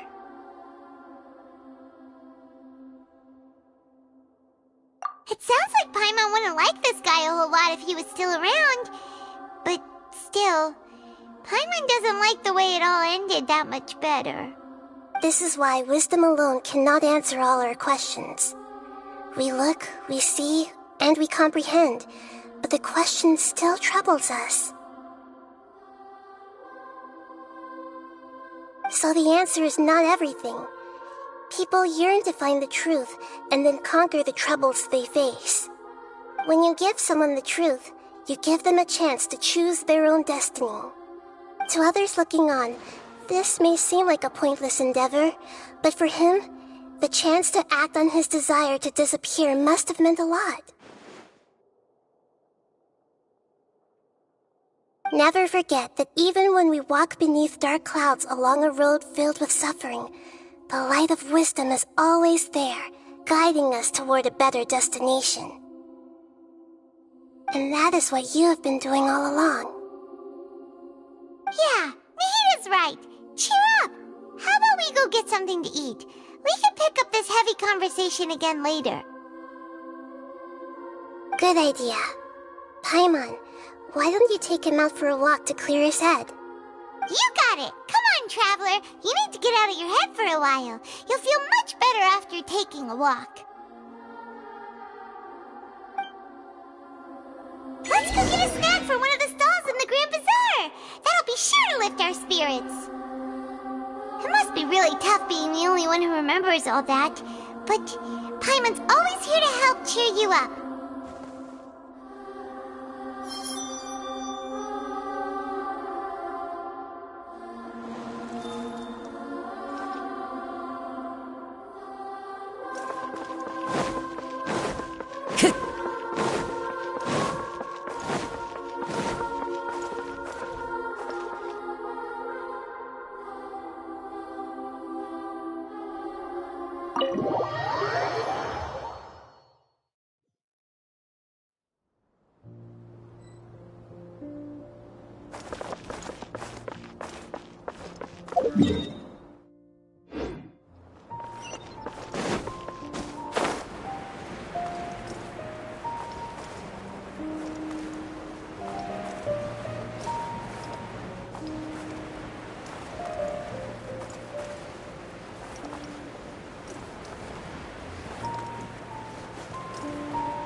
What should we eat first?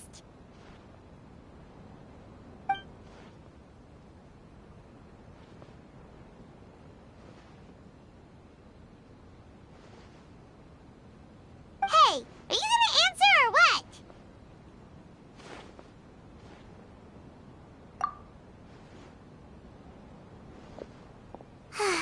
Alright, whatever you want. Well, Paimon will be right here when you figured stuff out. Then we can get something to eat.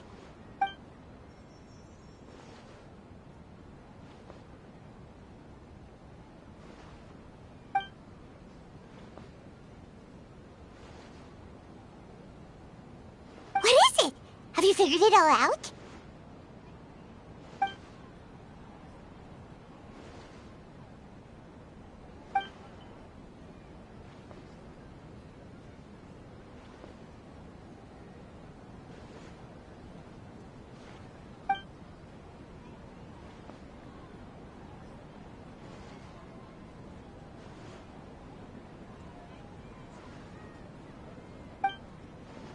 Why'd you jump up all of a sudden?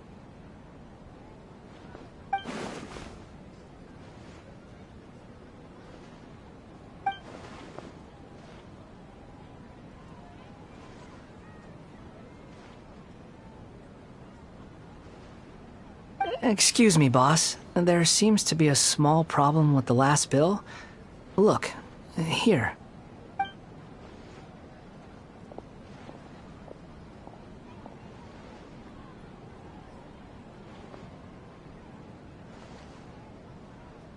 Hey! Hey, wait! Hmm? You mean me? No, not you. That kid! Didn't you see? Little rascal grabbed my last 2 fresh Sunsettias and ran off. Look, if you're gonna help out here, you can't keep spacing out, okay? What is it? Work's too boring for you? Or has the big city got too many distractions? I wasn't paying close enough attention. Sorry, boss. I think you're right. Maybe it's the city. It's so exciting. It can be hard to focus. Who's that guy? You know him or something? He's who? You're a strange one, kiddo. You say you don't want any money for helping out here, and then when I actually give you some work to do, you keep letting yourself get distracted. I don't want to take advantage, so I'm happy to pay you what I'd pay anyone else. But if you keep acting like this, pretty soon I won't be able to afford to. No, please. I mean it. You don't need to pay me anything. I'm just so thankful you agreed to take on an outsider like me. You're welcome, I guess. But I got bigger things to worry about. Look, we're all out of Sunsettias, and I promised the lady down the street I'd deliver a fruit bowl this evening. Leave it to me. I'll find some more. Just a moment. I'll be right back. Stop. I'm gonna level with you, kiddo. I've never met a worker who said they didn't want a wage before. And at first, I got greedy. Couldn't believe my luck. But I figured you'd start asking for something in return eventually. You don't want money. You don't take days off. And in your free time, all I see you do is wander around, taking in the sights. Are you a drifter or something? That's right, I am. We can talk more about that later. First, let me get those fruits you needed. Sunsettias, was it? I'll be right back. Hey, what do we do now?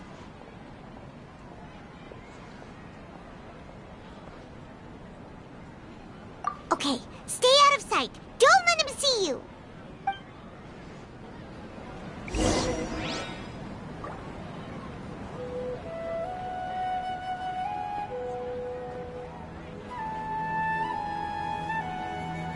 I've got great food and great drinks that everyone can enjoy. Get your spices here. We've got all kinds.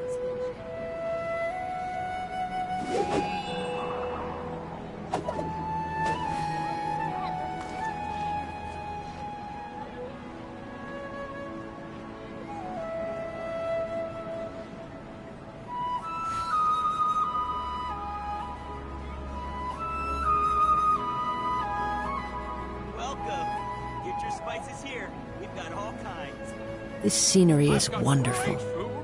Surely enough to convince anyone to become a wanderer.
There are leaves around, and I know just the tune to accompany them, if you wish to hear it.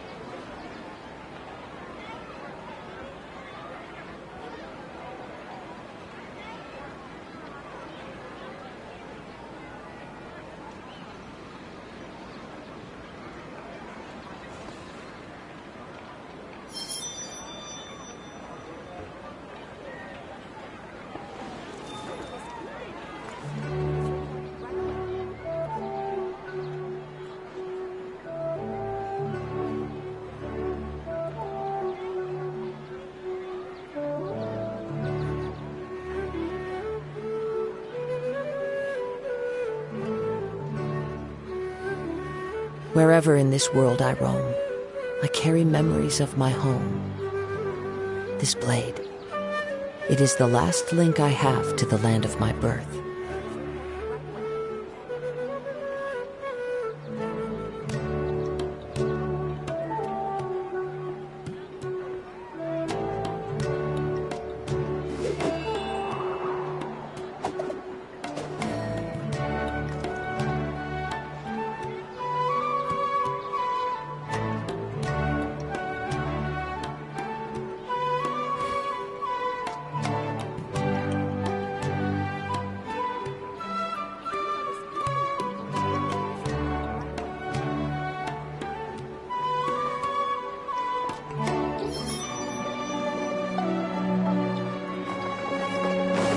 Time to go. Time to go.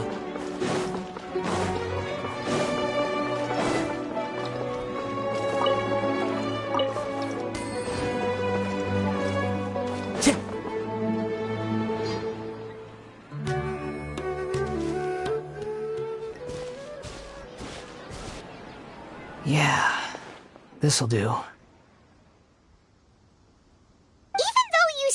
He's the balladeer. What are we planning on doing? Stealing his Sunsetias? Isn't that a bit too cruel? Oh, all right. This should be enough.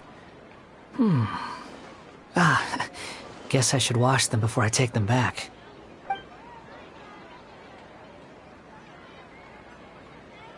Huh? You two over there. Is there something I can help you with? He spotted... You've been following me all the way from the city. I'd have... have we met before? No, we haven't met. I have no recollection. Are you absolutely... Sorry, but I just can't take your word for it. A puppet? What makes you think that? Huh? You were right! The look on his face! I guess you do know me after all. That is not something I share with a lot of people. Look, I'm just a wanderer. But seeing as you've gone through all this trouble to track me down, okay, but please let me deliver these goods to my boss first. Are you really working for that guy? He said you don't want any more for it. Is that true? Yes, I ran into him out in the wilderness during a storm, and he let me take shelter in his cart. In return, I said I'd be his helper for a while. That's oddly nice of you. Let me take these back. Then I'll come with you, okay?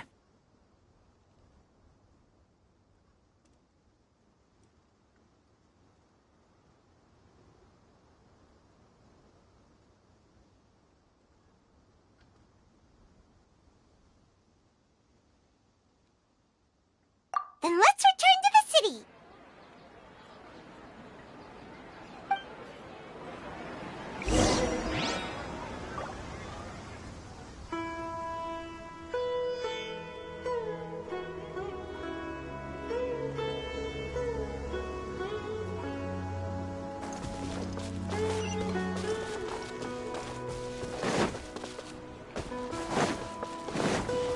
May the Dendro Archon bless us with a bountiful harvest. Time to go. Time to go.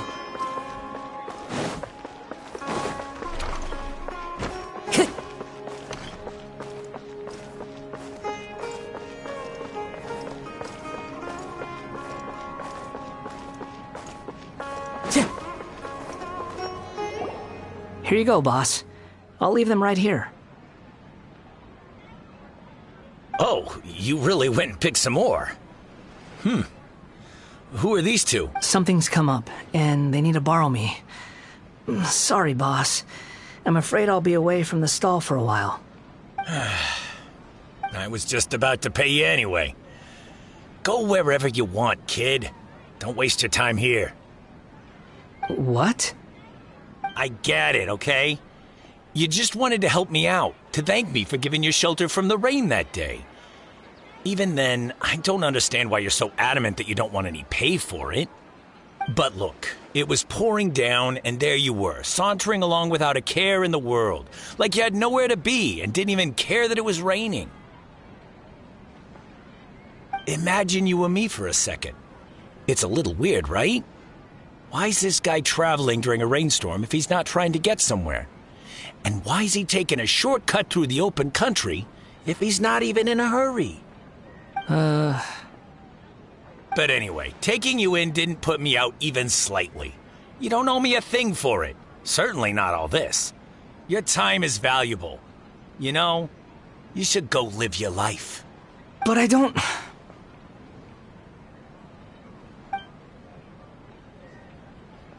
No, you're right.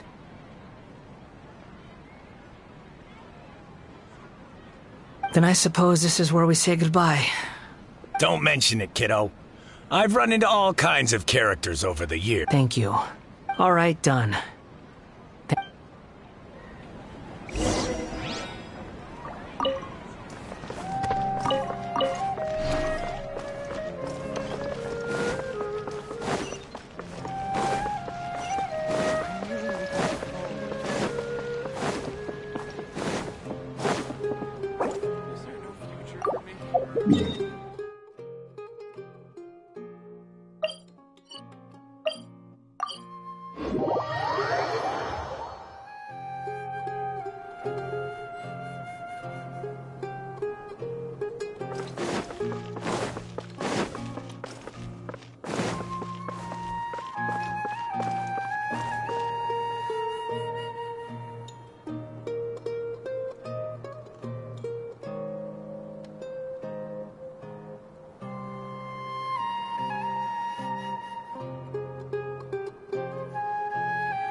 Time to go.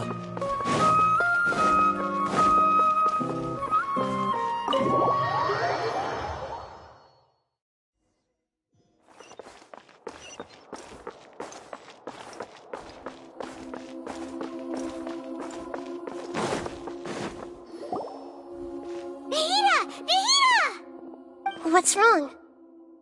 Huh? Are you? Hello.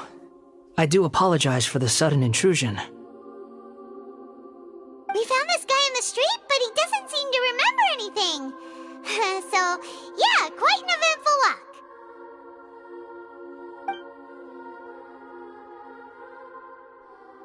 You say that you're trekking across Teyvat to train yourself. Many other Inazumans who describe themselves in this way call themselves Shugenja. Why do you refer to yourself as a wanderer? Well, it seems more relevant in my case. To me, it sounds like a plant with no roots. But these two claim that they know me, and that I have a hidden past unknown even to myself. I wouldn't call it the past, but rather... this is a difficult one to explain. I don't like to rely on using terms like this often, but in your case, it seems that it ought to be called, previous incarnation. Oh, like a past life or something? Yes, something far more distant than the past. So far away that you cannot perceive it. Okay, I have to ask. What was I like in my previous incarnation?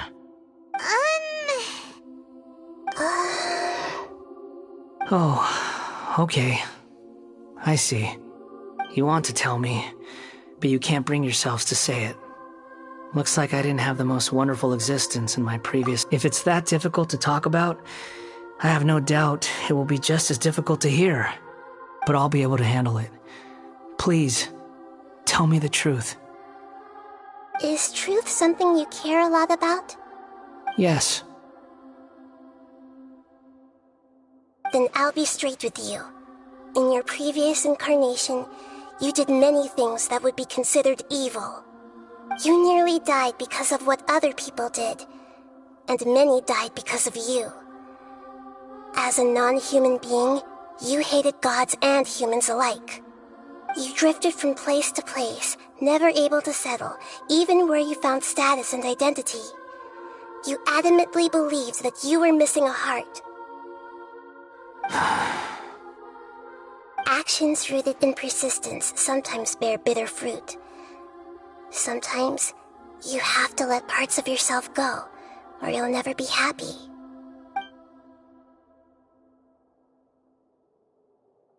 I gave everything I had, but it barely changed history at all. In terms of the outcome alone, that's true. I don't think I can judge everything I've heard purely in terms of right and wrong. Each choice a person makes belongs to a specific place and time, a chain of cause and effect, a cycle of karma and consequence. That is the nature of truth. If one thing is right, its opposite must be wrong. And yet, dichotomies like this are not enough to explain the world in all of its complexity. It seems like my previous incarnation wasn't the most likable individual. We're not trying to hurt your feelings or anything, but yeah, we weren't your biggest fans.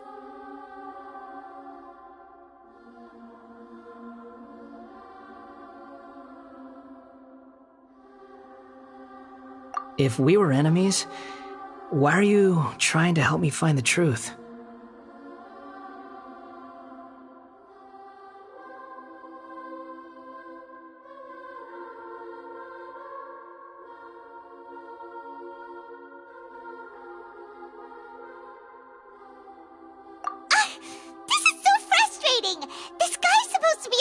Enemy, but now he's just some random stranger we met on the street.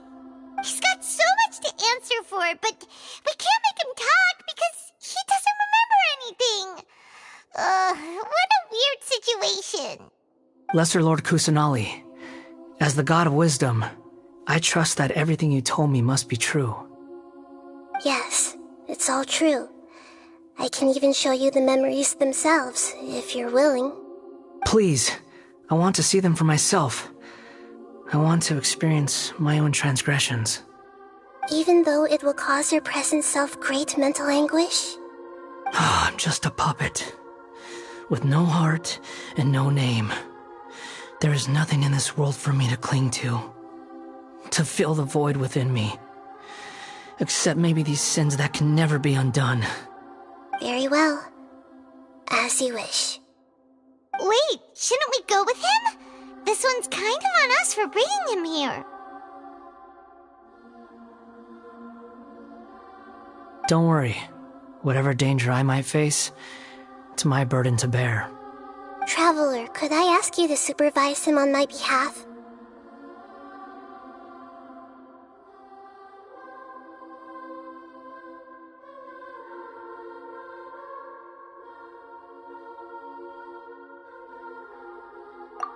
Good point. Given your, unique situation, we... Understood.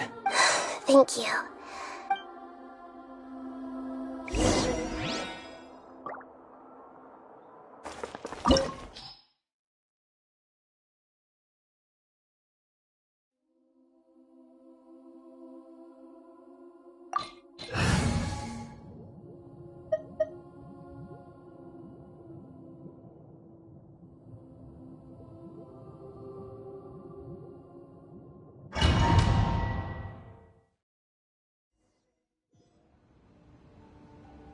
This looks like Inazuma.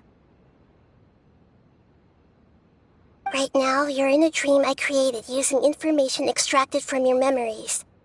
These memories will show you the raw truth, but be aware that enemies may react just like in the real world.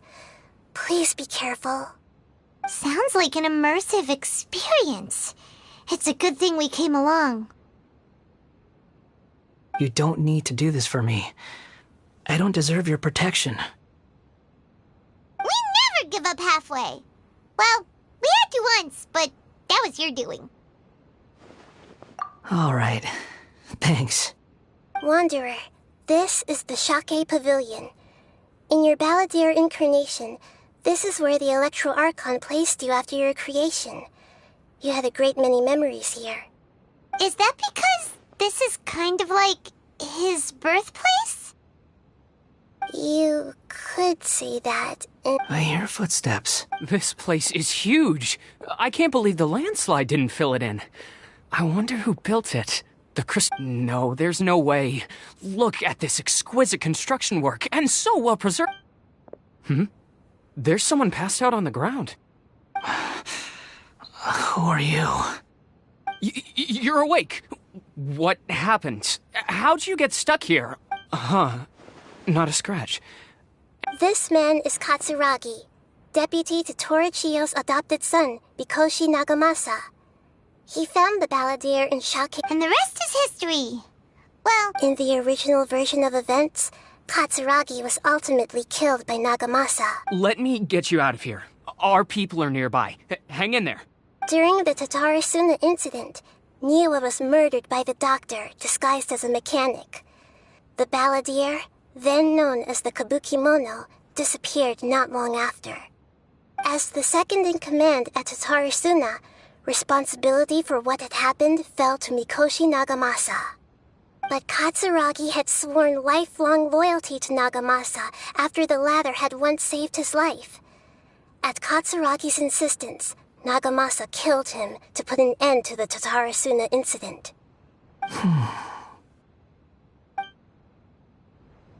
Katsuragi seems like he was a good guy.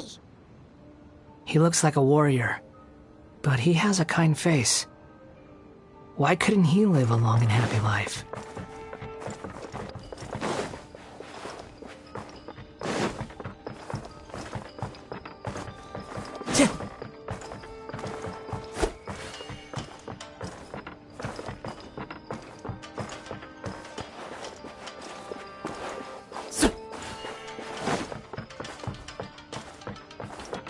Time to go.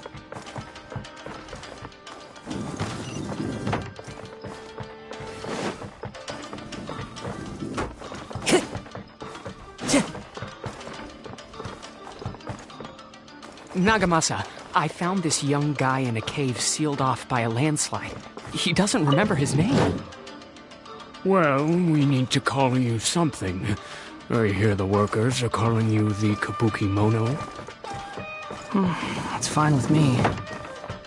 Katsuragi, report to Niwa.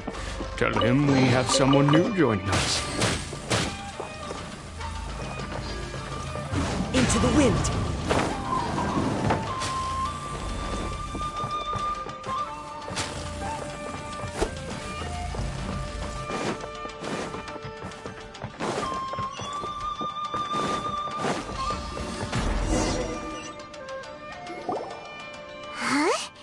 What are we doing back here?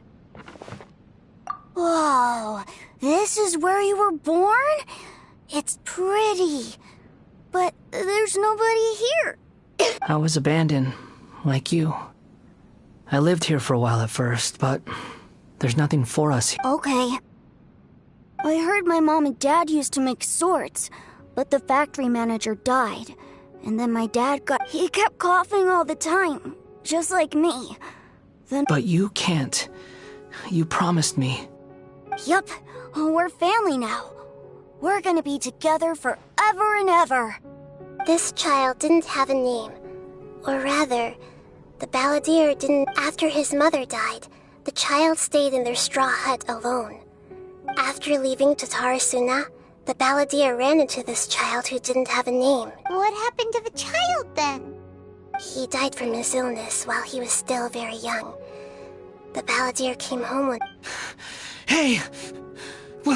What's wrong? Say something! You promised me we could be family! You're no different from Niwa and all the others. You betrayed me too.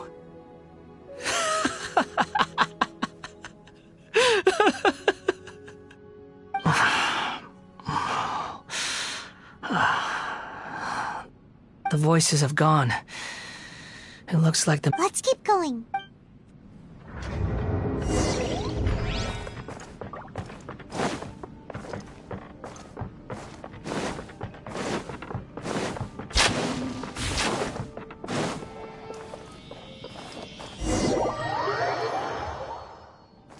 You do realize you're blocking my path. I come not to obstruct you. I've been waiting. What you are truly is a weapon. One that could be wielded with an iron will. Or you could continue to drift aimlessly. Are you trying to win me over? The long-fated rebellion has begun.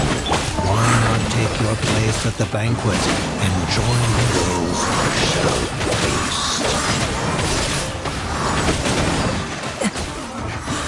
It's like I went too far.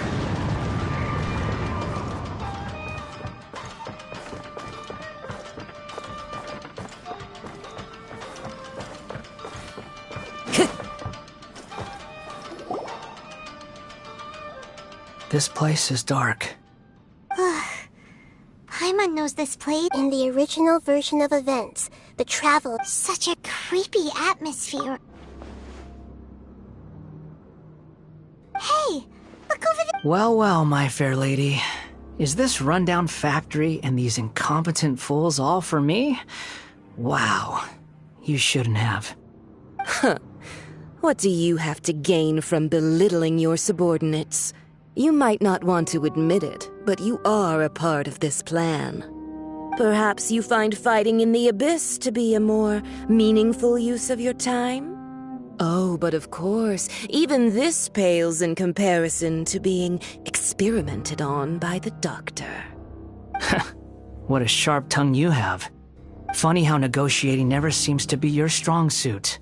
For the task ahead, I suggest you keep your true feelings to yourself. Save your breath. I know what I have to do. I'm sure you think so, but I still think you need to hear it.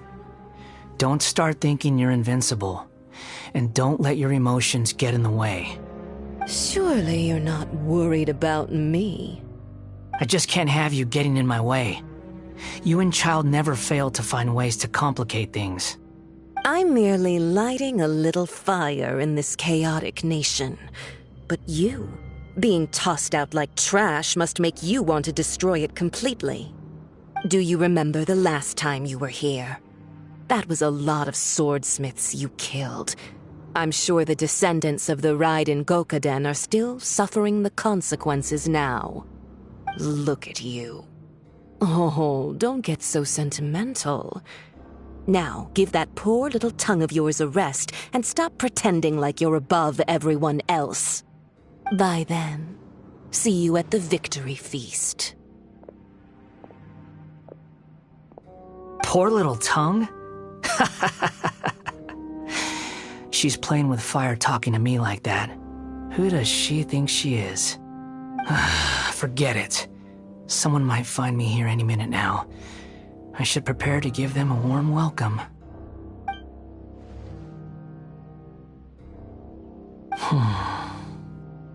The plot does not end here.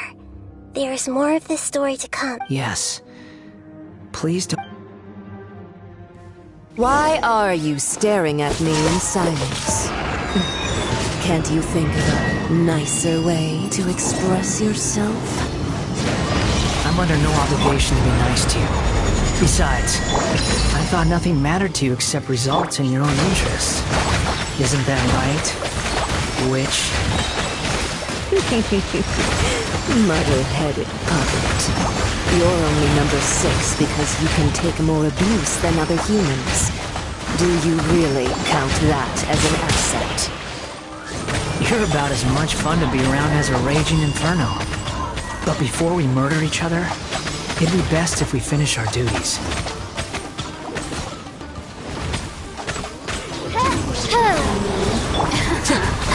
Let me amuse myself a little. The wind knows me. Rest and rebuild! Leaving so soon. Come on, reveal thyself! Over here! One with nature. Fallen leaves. Adorn my night! Look at me. Just once more.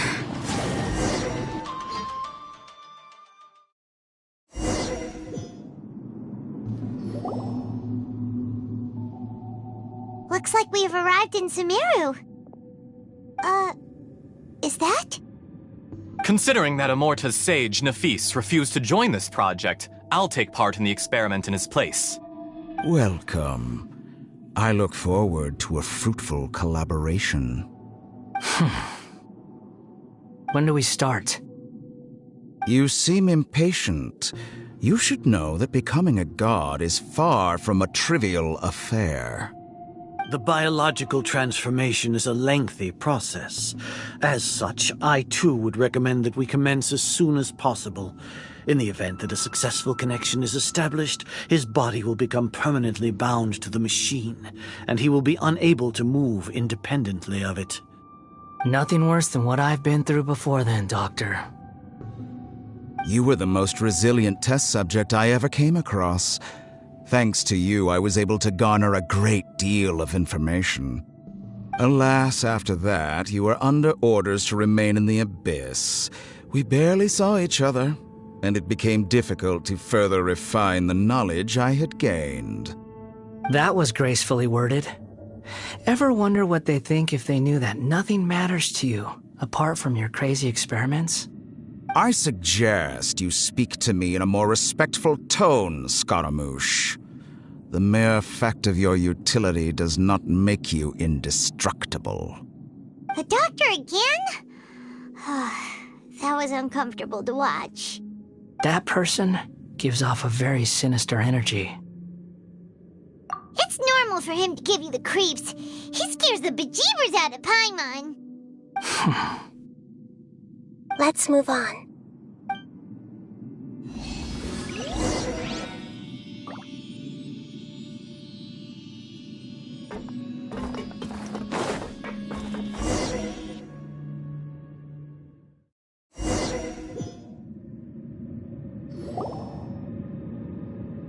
You're a god. Do you think I'm evil? If you accept that he is you, just as you are you, then yes, you are evil. In your eyes, are there any differences between humans and puppets? Do you think there are any differences between your present self and your previous and future incarnations? If not, then what are the differences between humans and puppets? Whoever has tasted the joys and sorrows of life in the human realm is human. Whoever has loved and lost, cried with grief, howled with rage at the tragedy of death that eclipses the miracle of life, they are human too. I've seen enough of my past. If possible, I'd like to reclaim the sins that are mine to bear. No matter the consequences, I won't run from blame or punishment. Whatever I am due, can you return my memories to me? Huh? But won't that mean you'll lose your current identity? I've always believed that human lives follow a set of rules. As a puppet living in a human world, my life is... Regaining your memories means reverting completely to your previous incarnation. All the emotions that you discarded will return to you. Are you sure you want to do this? I've lived with a void in my chest my whole life. My creator didn't need me. But then I met you. And I finally realized that reclaiming my...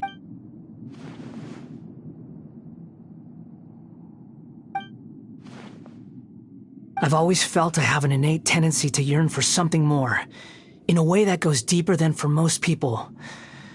But for all my soul-searching as a Shugenja, I've never fully understood it. So I beg you, grant me this opportunity to gain a purpose, to change my destiny. Very well. Since your mind is made up, I will return to you that which is yours.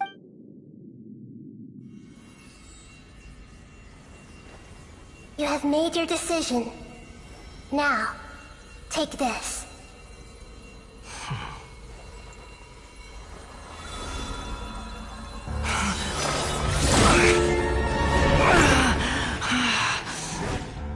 Set him free? A puppet? What's he doing here? You're a human as far as I'm concerned. Everyone's here. Wonderful. What a fine blade. Nagamasa will be thrilled. This is my...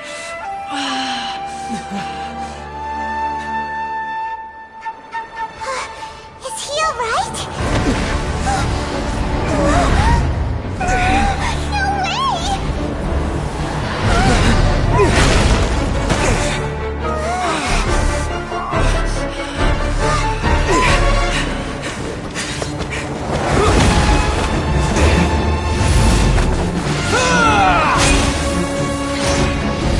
No way!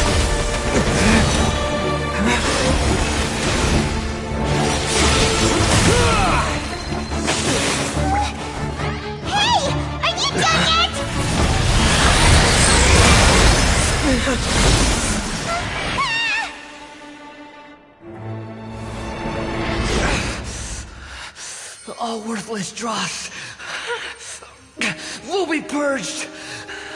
That's why this won't be the end.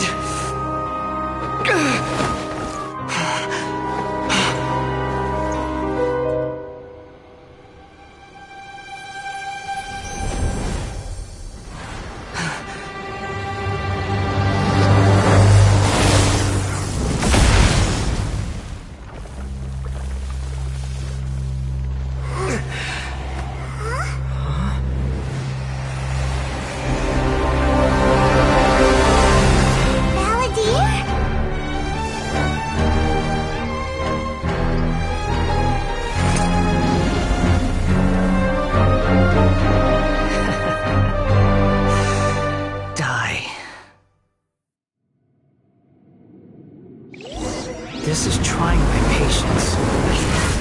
Have you got all your memories back now? You got any more stupid questions?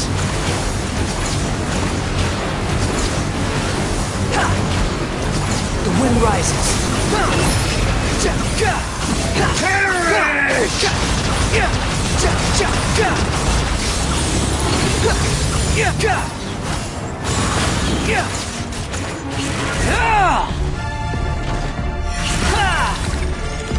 At my command, you shall fall!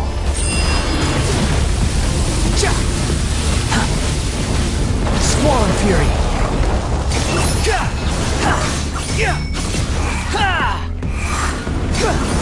Churn!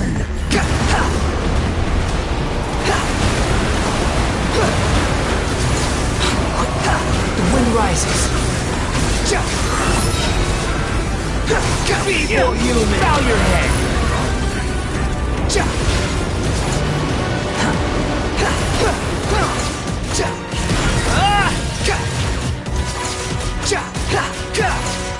Behold! My endless cycle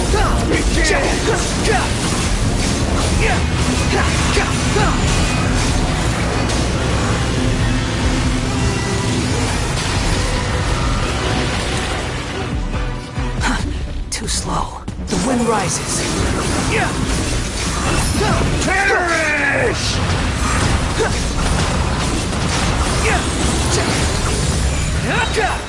How amusing. Feeble human! Wretched vermin!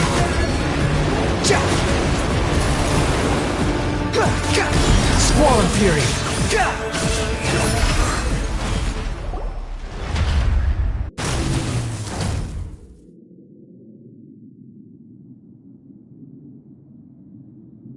Imbecile! Get out of my sight. It disappeared. Did we win? What did you expect? I'd never lose to that. There's the tone of voice again. You're definitely back to your old self. Wait, but it was you inside that thing too. What have you got to be smug about? Sorry. I'm harsh on myself and everyone else. Just the way I am. You sound like you're concerned about me.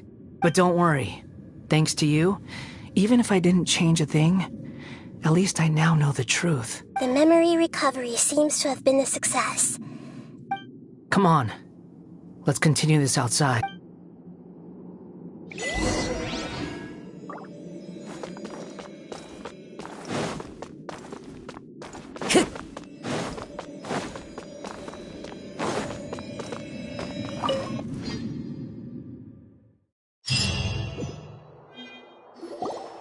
Welcome back, Traveler, Paimon, Balladeer. It feels like we just went on a really long journey. Paimon's exhausted. You don't like being addressed by that name? It's fine. But I was just thinking, I should probably change it. After learning about everything the doctor did, there's no way I can carry on using a name connected to him. I'm not planning on returning to the Fatui, and they wouldn't take me back anyway. Recent events will have affected a lot of people, and they might not even remember who the sixth is. So, you're quitting the Fatui for good?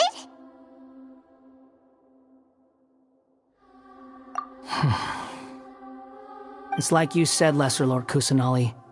Everything may look futile, but it wasn't completely meaningless. At least I made a lot of people forget about me.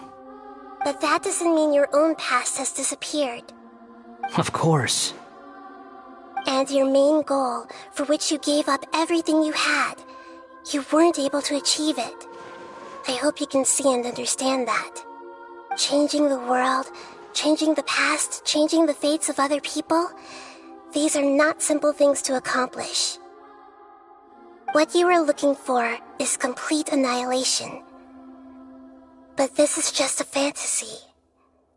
Even if the Balladeer is removed from existence, the world will not heed your will. Indeed. How ridiculous. Do you regret doing all that when you've gotten so little in return? Even if I'm completely worthless, there's nothing in the world worth regretting. Lesser Lord Kusanali, you purposely left that information in Irminsul, didn't you? Yes, and I took pains to make sure that you'd acquire that information naturally. Why would you go to such lengths? You trying to win me over too? In all honesty, your past experiences have made you a useful asset to Sumeru and to me. Winning you over was indeed a part of my plan. But before that, I wanted to tell you the truth about your past. If all I wanted to do was use you, then I'd be no different from the doctor. Very clever. I guess you could say that's one of my virtues. Utility to others is what gives me worth. So if embracing my sins is what it takes to make me useful again, so be it.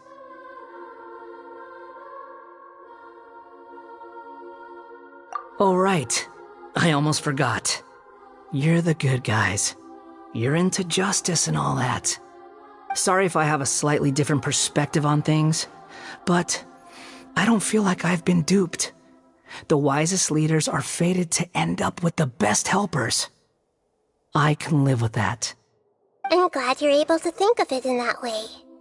Traveler, in the future, I'll continue to search Irminsul more deeply and see what secrets can be uncovered, including the beginning of your twins' journey recorded in Irminsul. What exactly happened before and after that point? I want to know as well.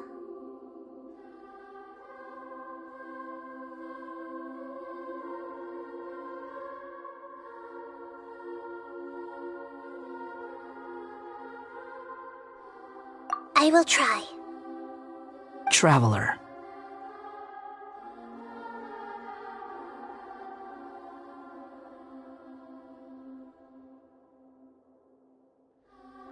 After I dove into the information torrent in Irminsul, why did you go to Inazuma?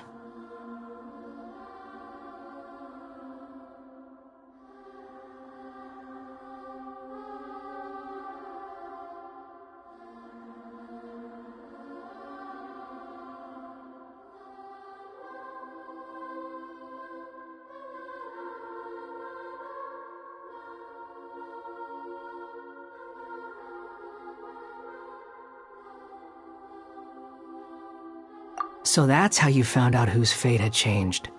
And how. Well, whatever your reasons, you did me a favor, and I'll do everything I can to pay it back.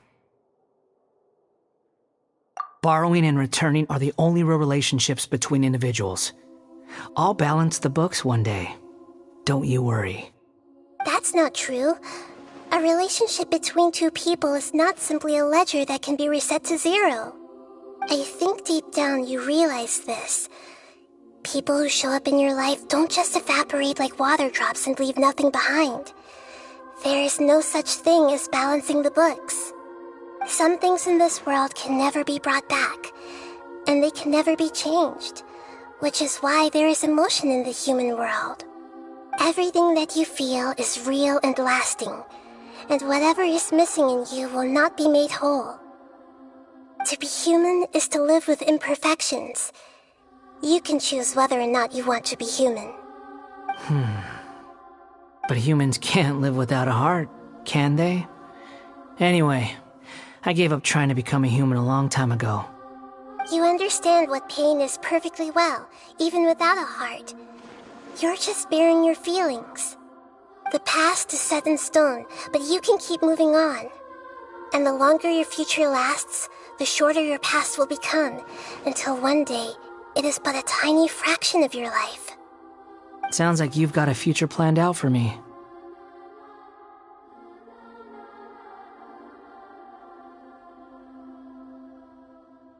Everything's ended up being pretty darn complicated. Paimon doesn't even know where to start, but the most important thing now is that you need to follow Nahida. Otherwise, all our efforts will have been for nothing.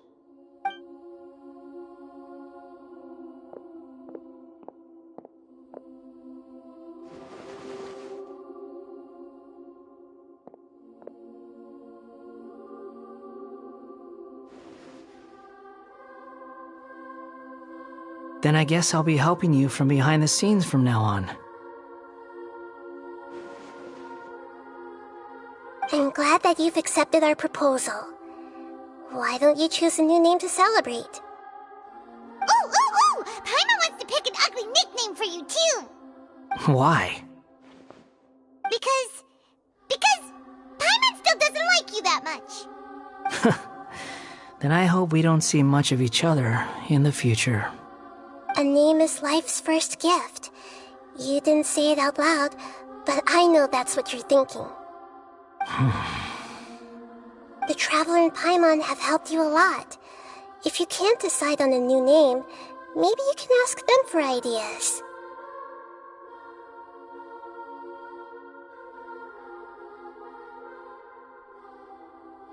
No, Paimon only does nicknames. If it's a serious name you're after, it's all yours.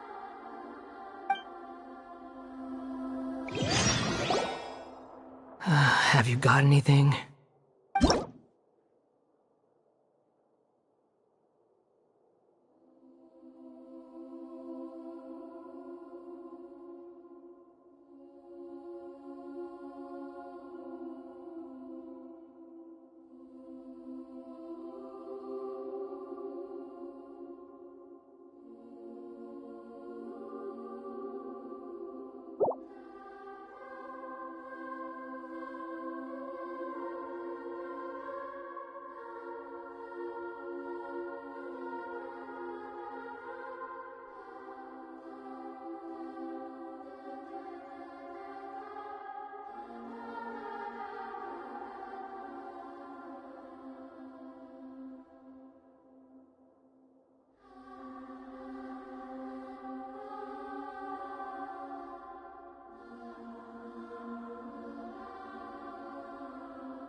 Are you sure?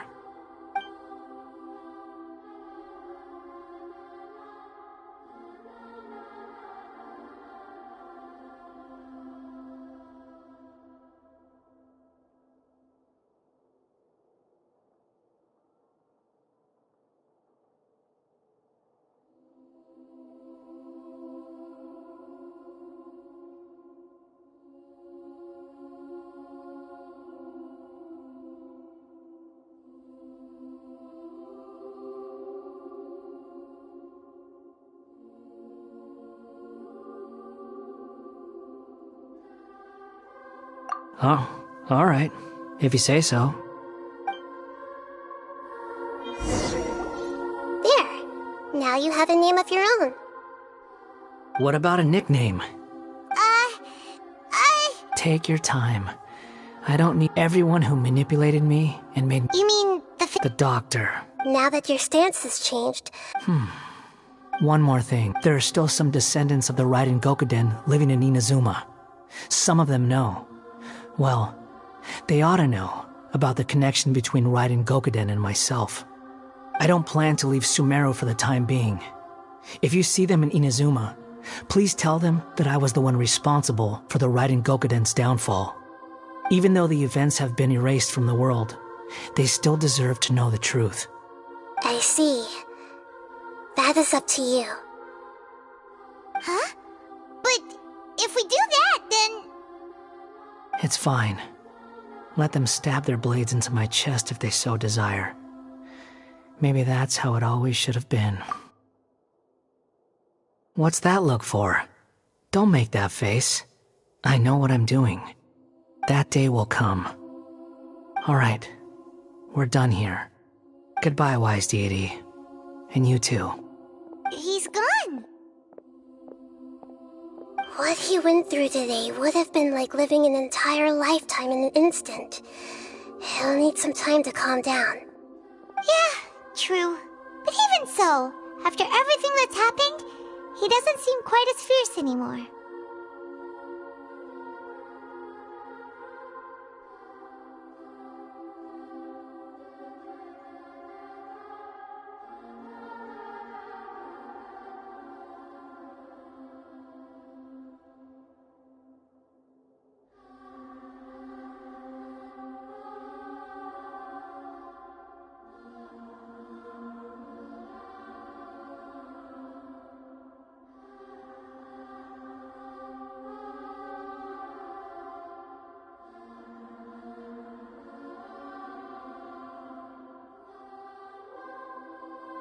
So we can finally go eat?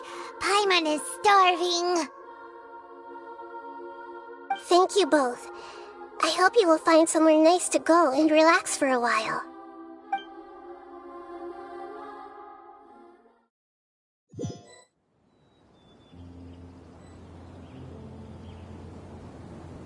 I've got it! I can end my novel with some words from Mikoshi Nagamasa. You mean because everyone else in the story is dead? Yeah, I heard that Mikoshi Nagamasa died at a ripe old age. He's the perfect fit to be the narrator of the epilogue.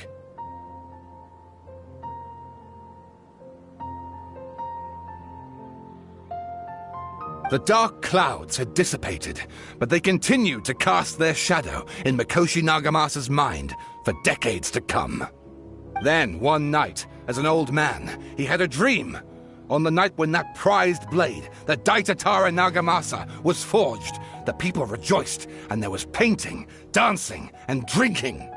All these expressions of joy melted down in the furnace fire and turned into red clouds that rallied around the final sunrise that Mikoshi Nagamasa saw in his lifetime. Life is a story too long to be told, a journey that you must walk to behold.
Shit!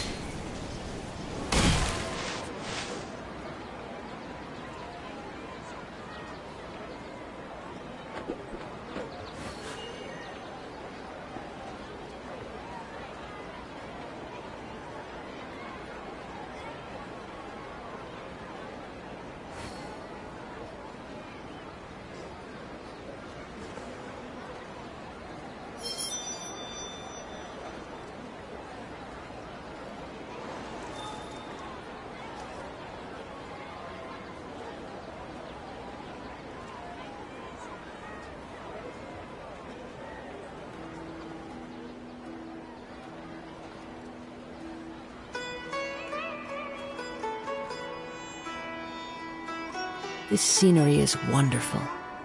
Surely enough to convince anyone to become a wanderer.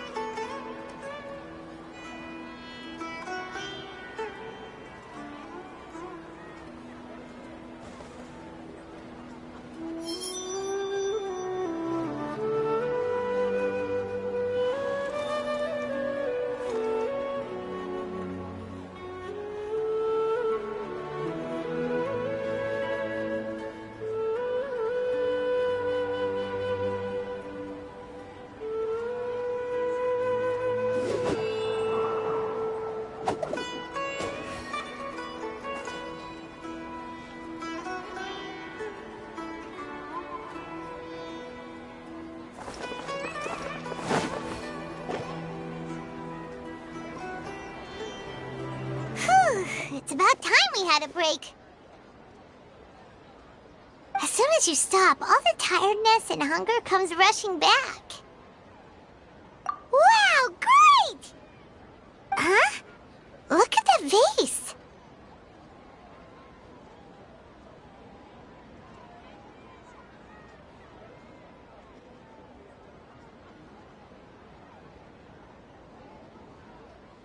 Did someone break it while they were cleaning the room or something? Like, Paimon doesn't remember there being a cleaner.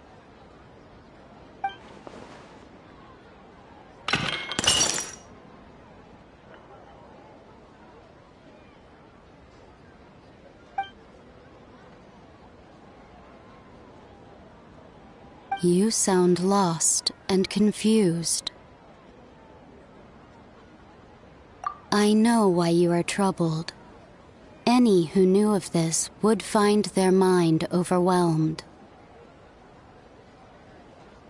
Huh? Is there someone here talking to us? Unfortunately, the fate of Teyvat cannot easily be changed. Perhaps a god may have a slim chance, but for anyone else, who can say? When a small animal runs into a tree trunk, though the tree may sway, it is not displaced. The same is true of fate, like a vase that falls to the ground. Whether it is broken by a cat or by a bird, the result is still a broken vase, is it not? Who are you? How do you know about all this? History does not change easily, but human hearts can. Believe your own eyes. Only that which you see is true. What is unseen is but an illusion.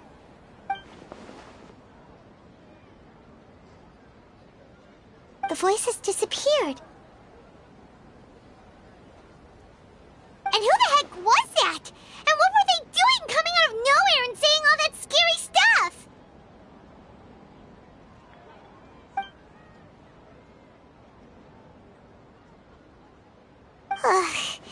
Anyway, that face is still lying there broken on the ground.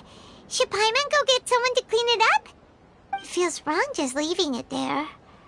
Just a moment. Paimon will be right back.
We meet again.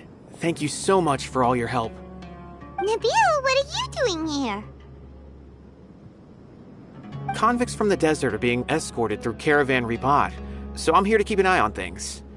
This should be the last group of them, so I'll be heading back to the Academia once they're cleared.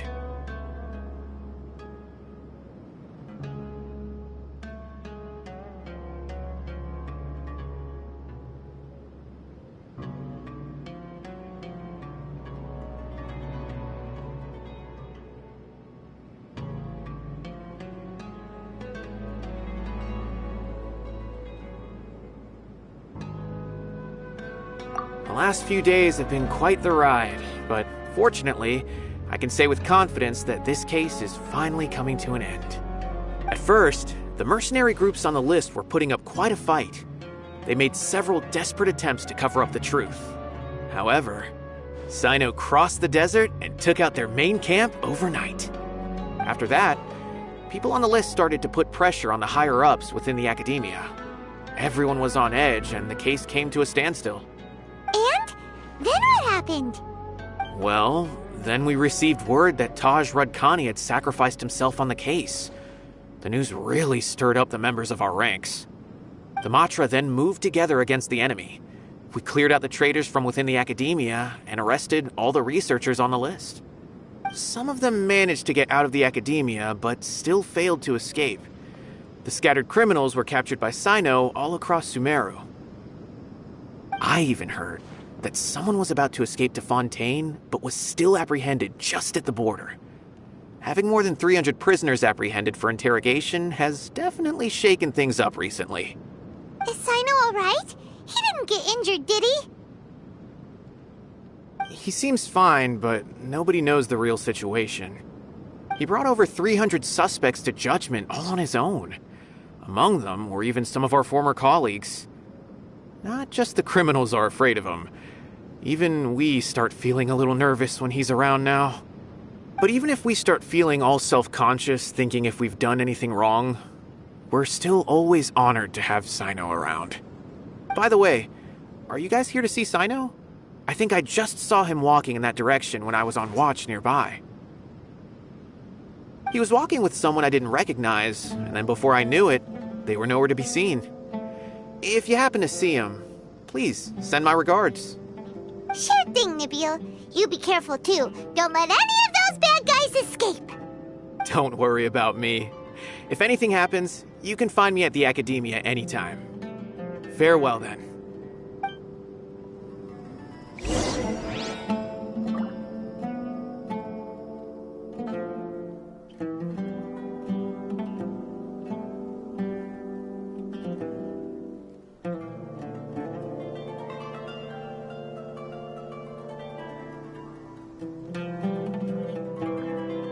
Wherever in this world I roam, I carry memories of my home.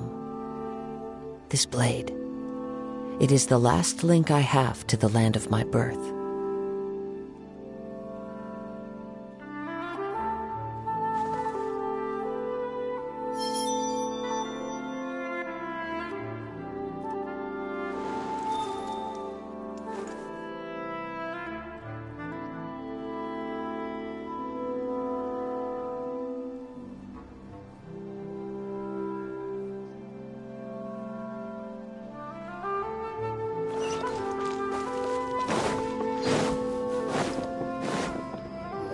Trying to single-handedly bring 300 people to justice must feel pretty exhilarating, but I can assure you this is certainly not the best solution.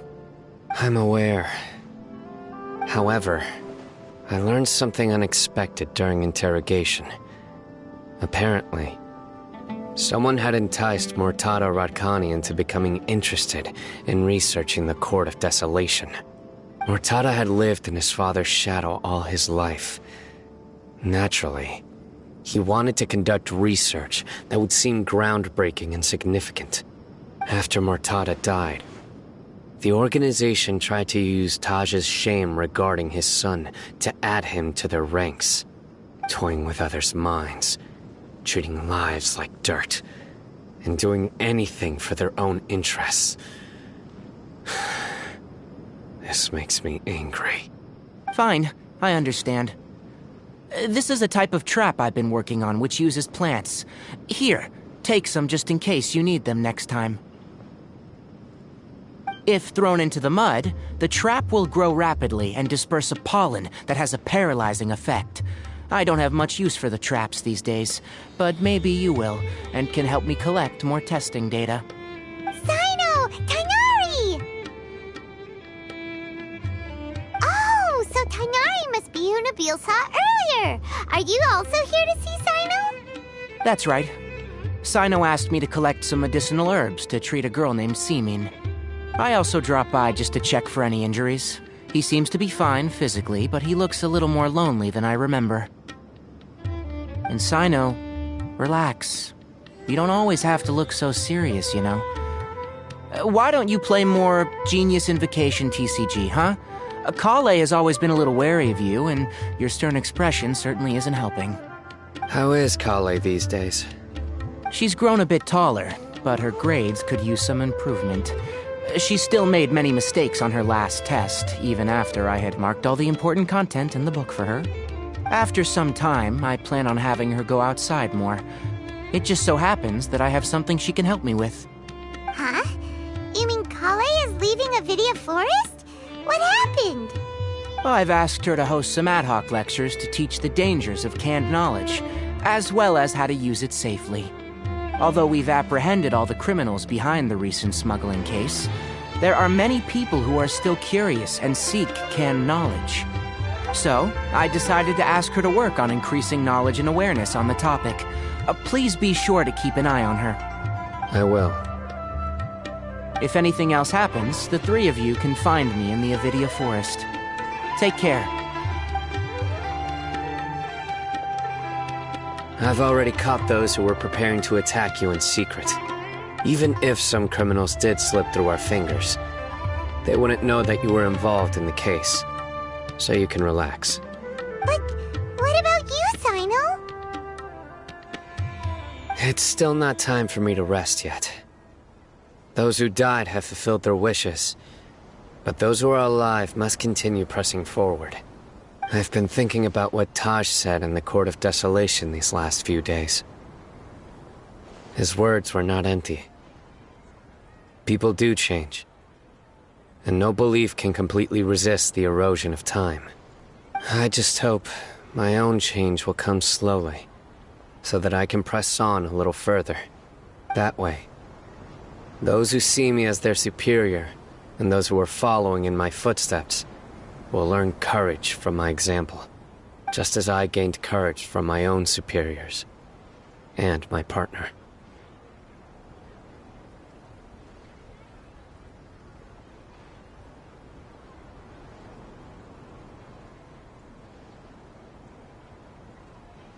I'll be fine. I'm also enjoying my chat with you right now, you know. There are many things I feel better about once I start to talk about them.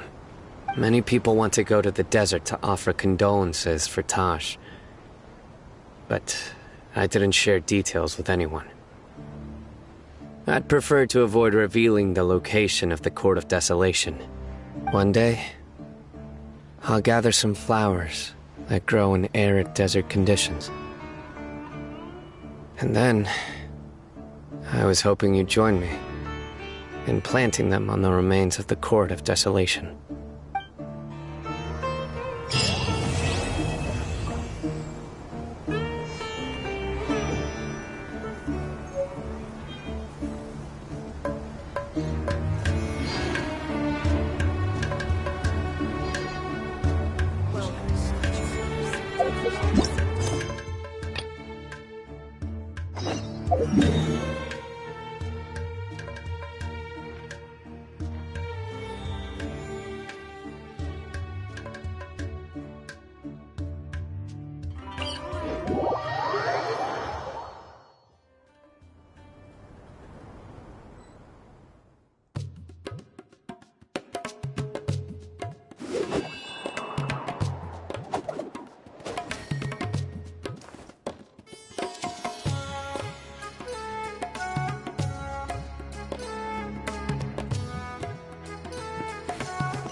Time to go.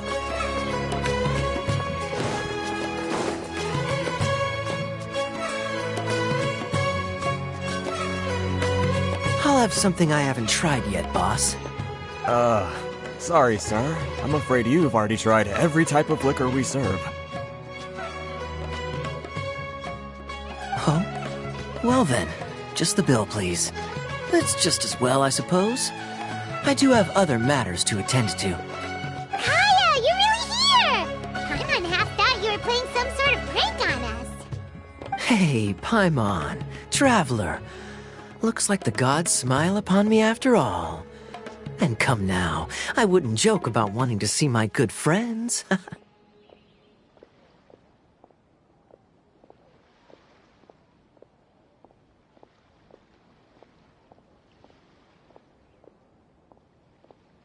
a second. You must be here on official business, right? What do you think you're doing spending every afternoon drinking at the tavern? You itching for a lecture from Jean? Not at all. The acting Grand Master positively terrifies me. Why would I ever do anything that might displease her?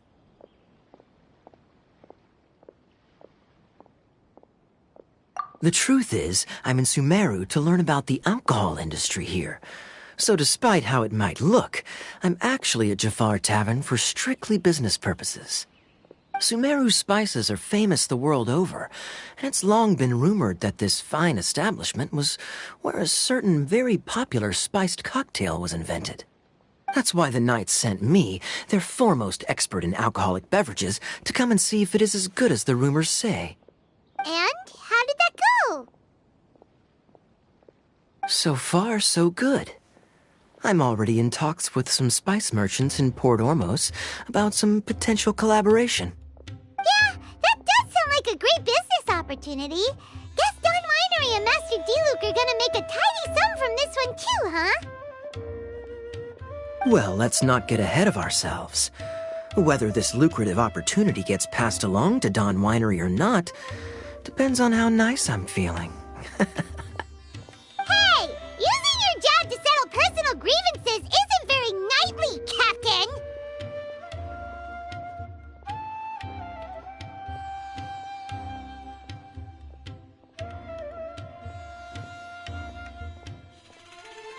Oh? What makes you say that?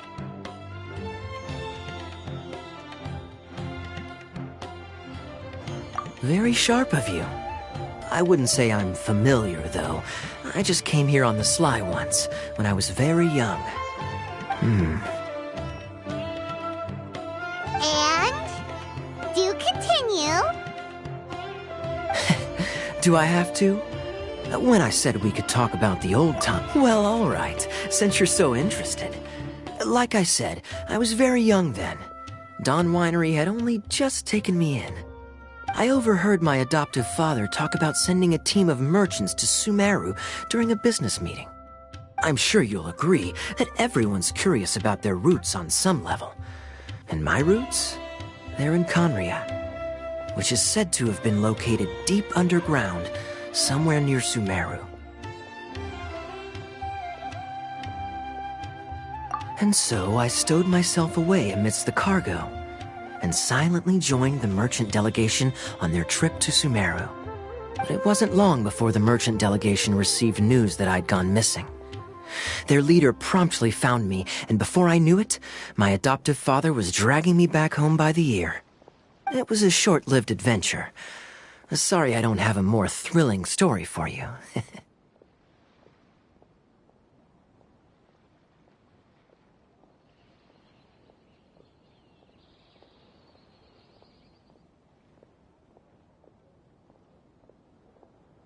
Honestly, not much. The only reason I knew that Conria was near Sumeru is because I happened to read that in a book when I was young. My life had less and less to do with Conria as I grew up, and so I started caring less as well. I used to believe that I had inherited some sort of duty from my father. But then I began to wonder. Maybe my father left me in the peaceful land of Mondstadt for no other reason than simply to give me a happier life. A happy life sounds good to me, of course, even if it means being cut off from certain things. This is obviously all speculation. Simply put, I'm afraid that I'm not particularly in the know on this topic. These days, my surname, Alberich, is probably the only link to Conria that I have left. One death afternoon, please, boss. Tell me, what do you know about the significance of that name, Alberich? Dainsmith? Ah, you've decided to join us. I was wondering how long you planned on listening in. I believe I've seen you before in Mondstadt. Dainsleif, if I'm not mistaken. So you remember me. Then we are already acquainted, Kaya Alberich, descendant of the Abyss Order's founder. Huh?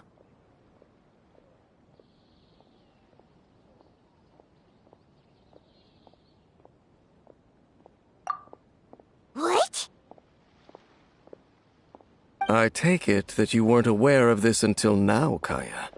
Or you wouldn't have been so forthcoming with your surname. Oh my. That's quite a lot of baggage for a surname, isn't it? Though I must say, it does confirm an old suspicion of mine. I suppose that was why my father left me in Mondstadt after all.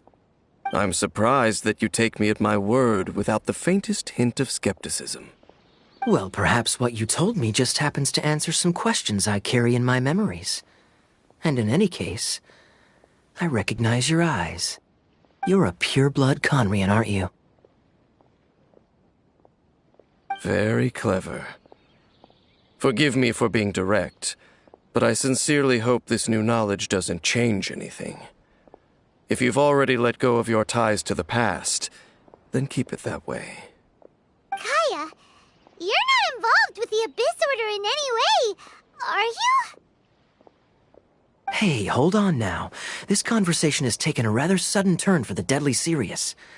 And I'm afraid that as someone from Mondstadt, I'm not accustomed to this sort of atmosphere. So what if I know my ancestry? Do I strike you as the type who would be bound by that kind of thing? Relax. I'll be just as delighted to hunt down the Abyss Order tomorrow as I have always been.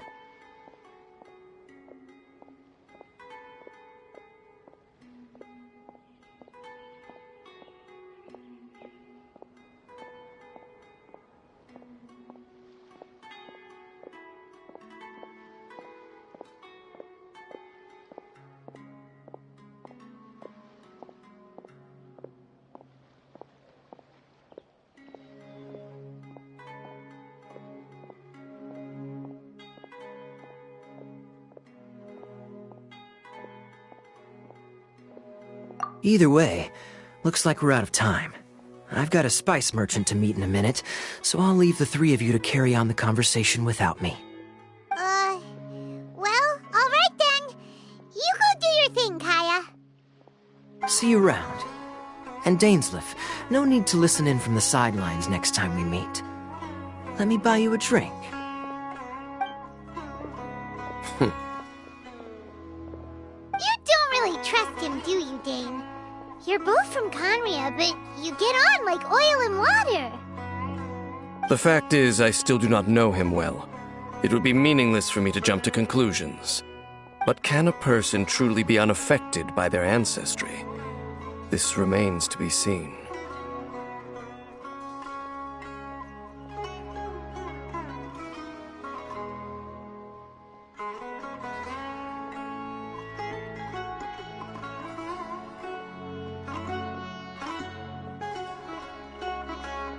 Well, I suspect that they call your sister their princess, precisely because there is a succession of sorts.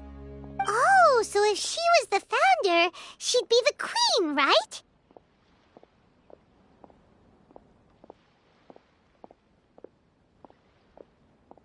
I mean to investigate the Loom of Fate. Do you remember that name? Yeah, the Abyss Order's evil plan! We learned about that back in Mondstadt.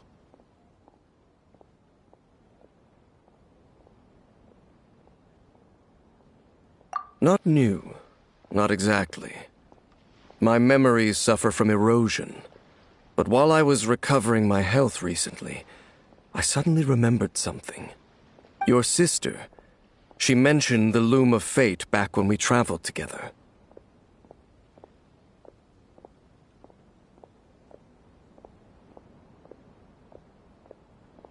Apparently so. I was also quite surprised when these memories tallied up. I recall that we were traveling to Sumeru when the matter was brought up. So, you're going to the place that she mentioned back then? Correct. At that time, they must have been introduced in one way or another to this concept. If I recall correctly, we were somewhere in Avidya Forest then. Well, what are we waiting for? Let's go!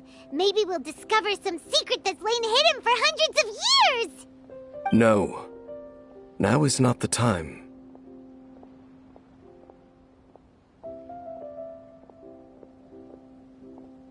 No, it's just... I'm still waiting for my drink. Seriously?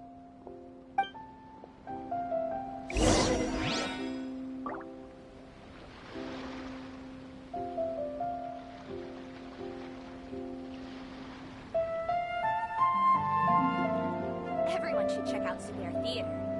Talk to the bartender. Welcome. What's going on? How can there be Kairaki here? There's no difference between the desert and the sea. Oh, so then, what happened next?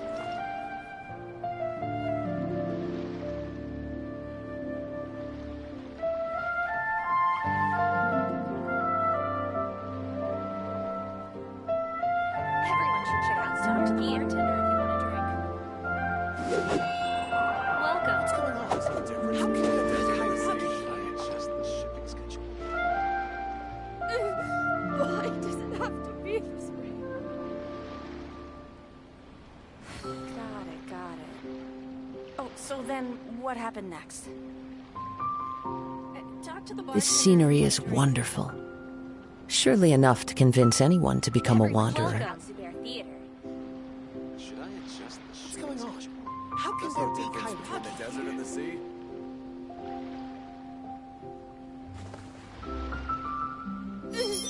Why does it have to be this way? Got it. Oh, so then, what happened next? Talk to the bartender if you want a drink. Everyone should check out Sumer Theater.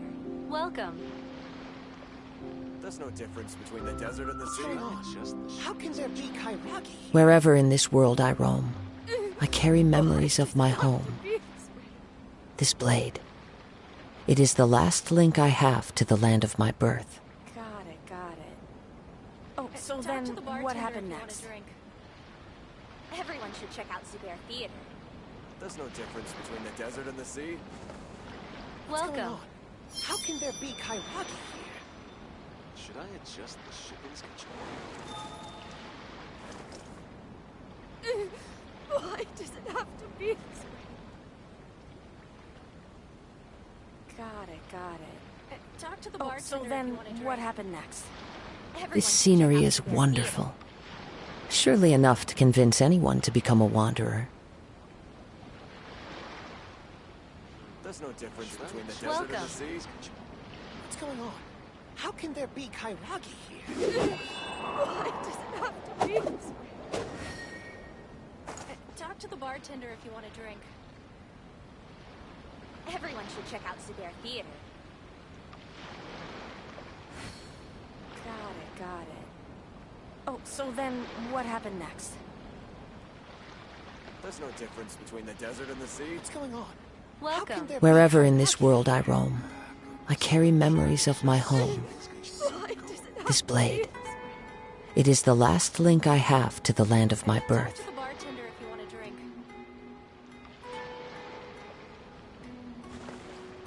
Everyone should check out Sumer Theater. Welcome.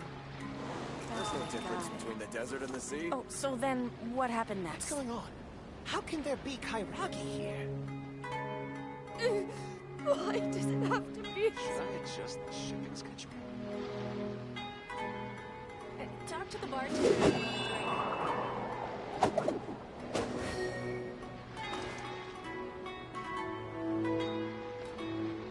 should check out Suber Theater.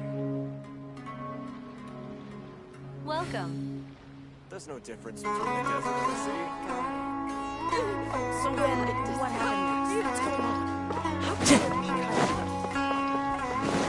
Should I adjust the shades?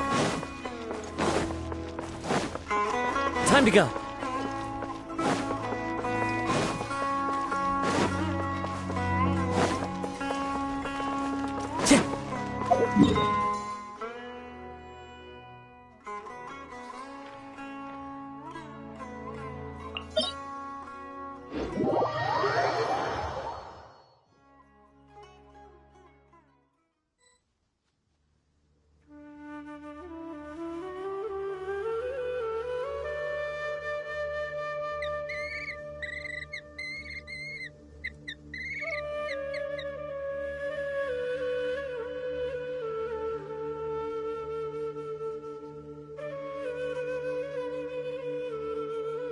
There are leaves around, and I know just the tune to accompany them, if you wish to hear it.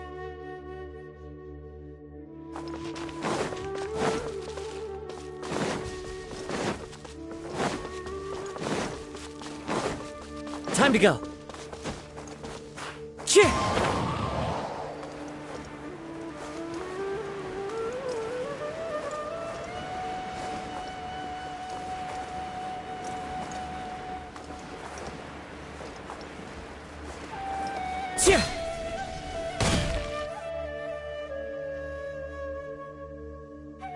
Wait. This place, it's familiar. What about it? It looks pretty normal to Paimon. Was it like this hundreds of years ago, too? Yes. The forest has barely changed from how I remember it. There is very little human activity here after all. Let's search the area and see what we can find.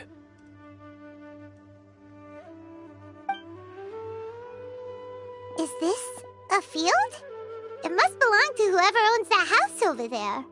But it looks like it's been abandoned for a long time.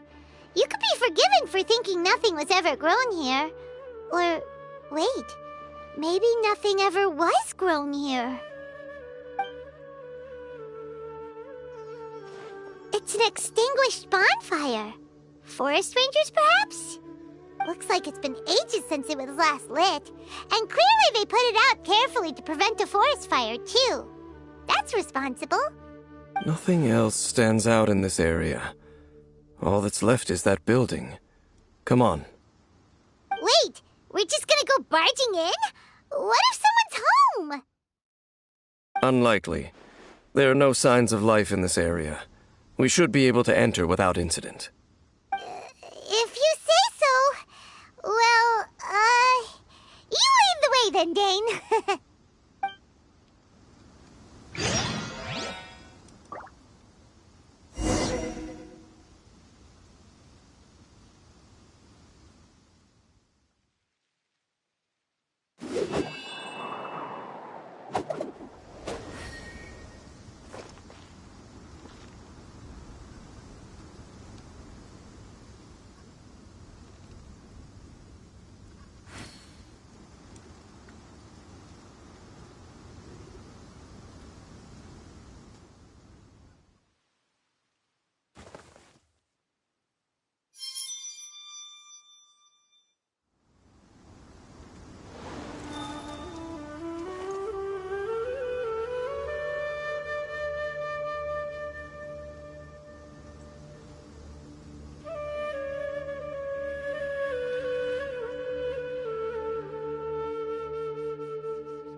This scenery is wonderful.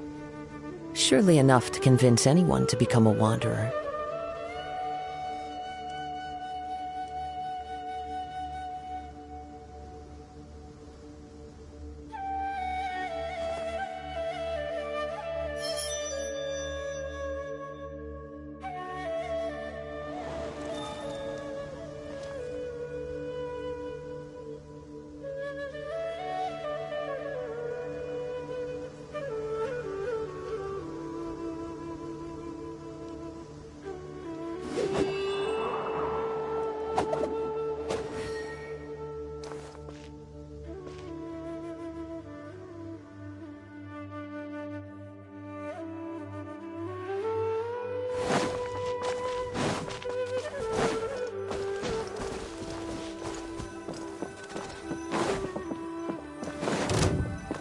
So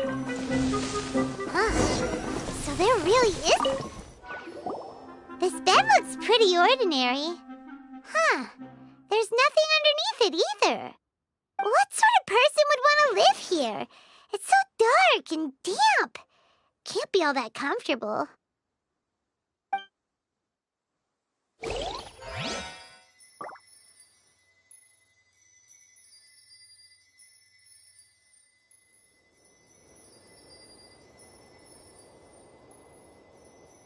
Wherever in this world I roam, I carry memories of my home.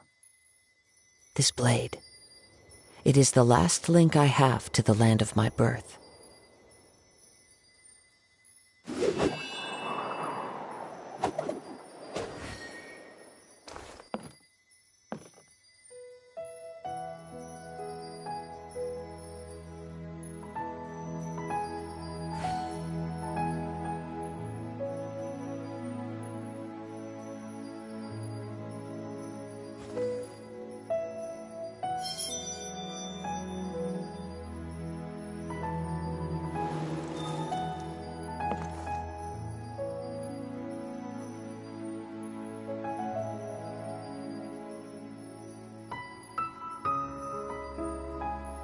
This scenery is wonderful.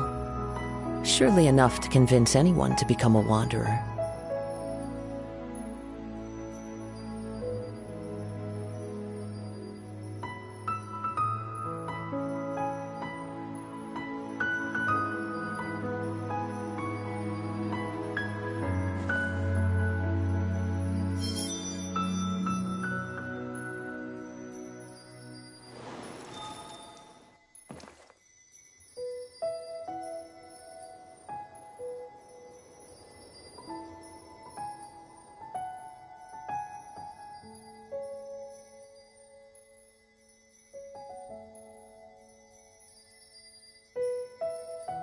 Wherever in this world I roam, I carry memories of my home. This blade. It is the last link I have to the land of my birth.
There are leaves around, and I know just the tune to accompany them, if you wish to hear it.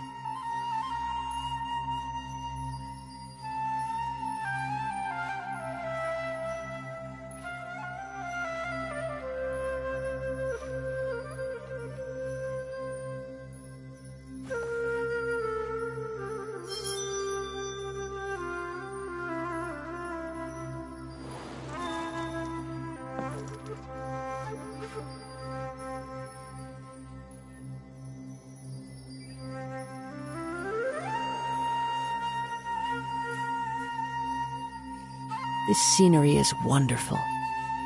Surely enough to convince anyone to become a wanderer.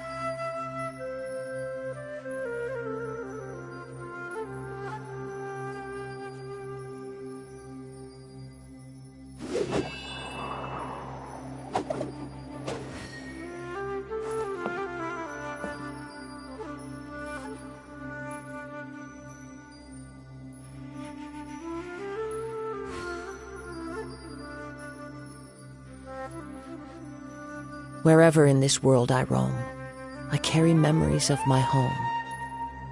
This blade, it is the last link I have to the land of my birth.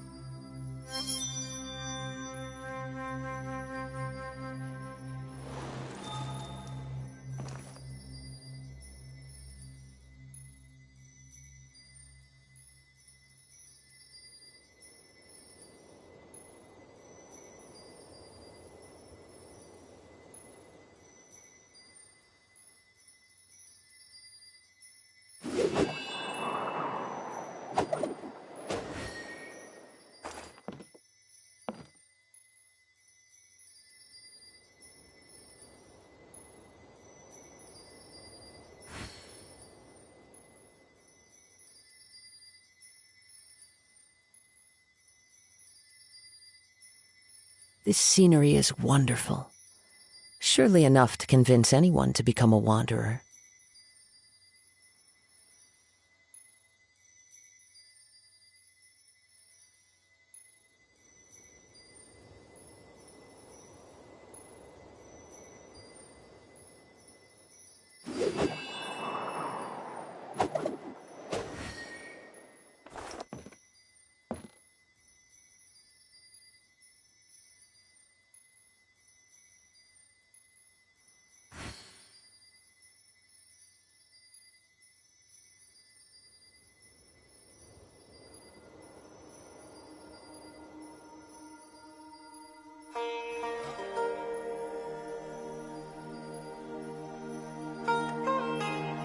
There are leaves around, and I know just the tune to accompany them, if you wish to hear it.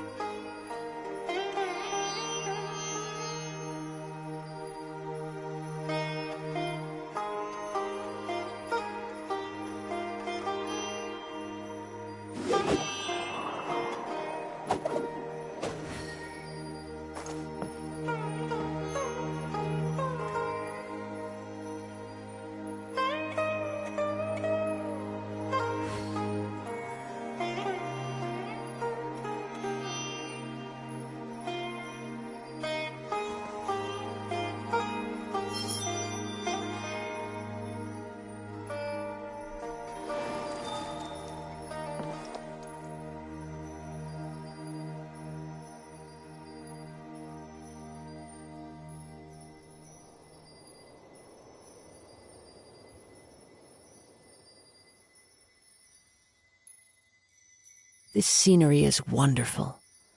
Surely enough to convince anyone to become a wanderer.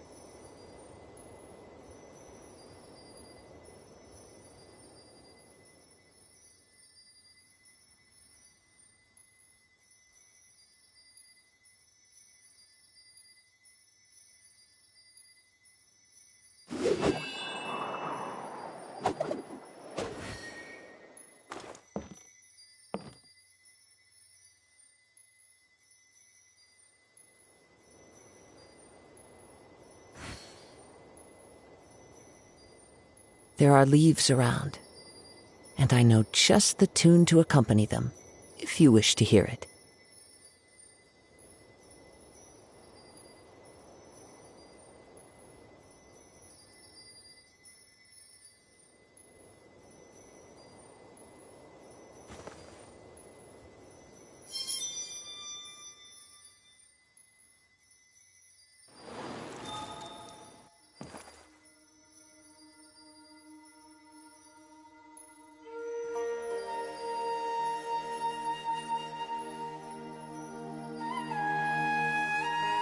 Wherever in this world I roam, I carry memories of my home. This blade, it is the last link I have to the land of my birth.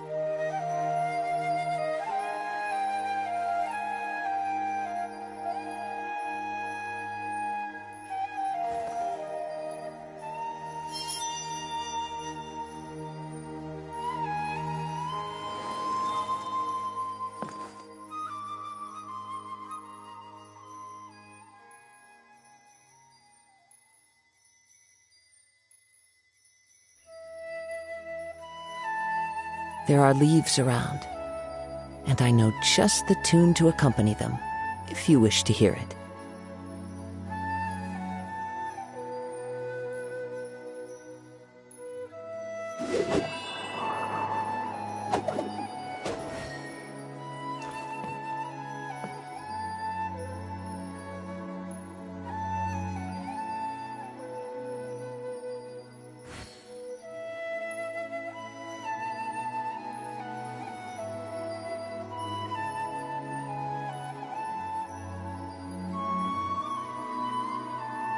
Wherever in this world I roam, I carry memories of my home.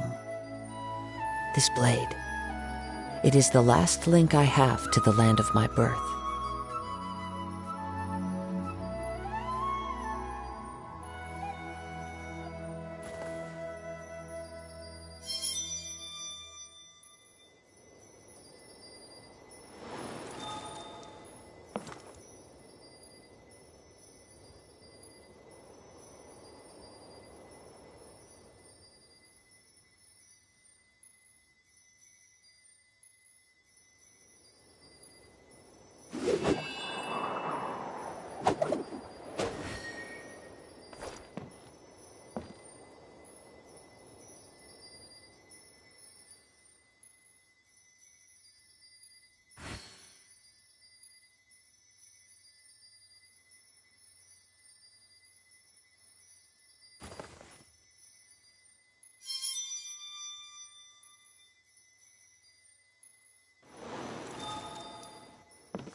This scenery is wonderful. Surely enough to convince anyone to become a wanderer.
There are leaves around, and I know just the tune to accompany them, if you wish to hear it.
This scenery is wonderful.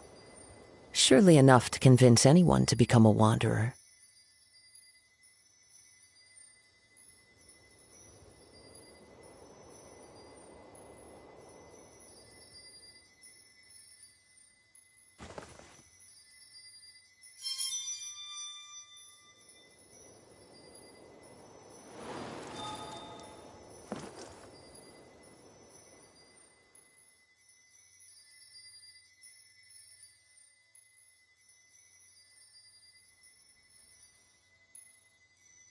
Wherever in this world I roam, I carry memories of my home. This blade. It is the last link I have to the land of my birth.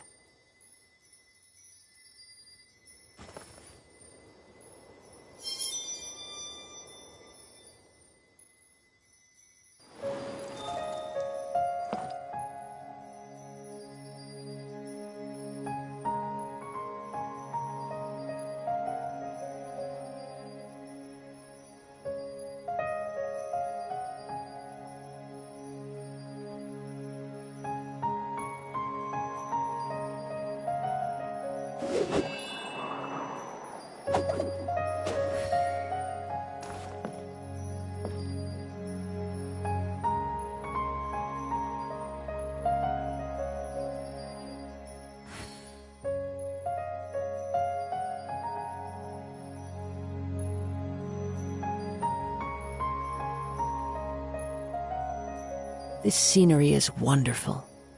Surely enough to convince anyone to become a wanderer. Hey,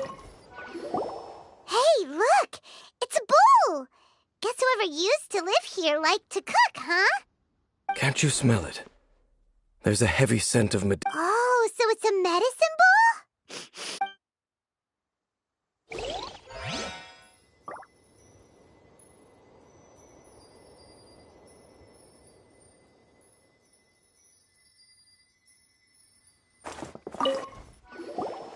There's a box over here. Why don't we open it? And by we, Paimon means you. Paimon's just scared that whatever's inside might bite her fingertips off.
Huh?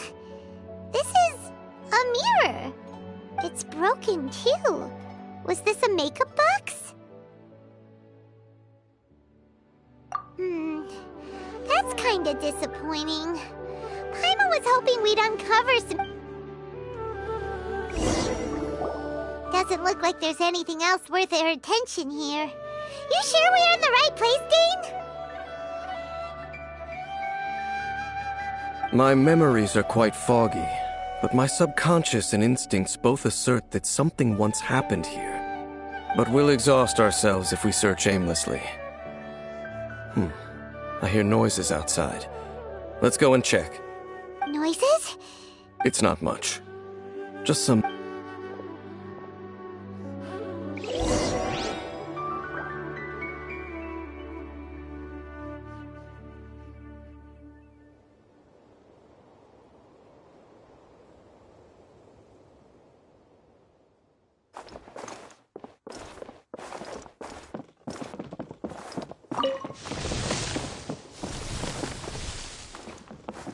Monsters?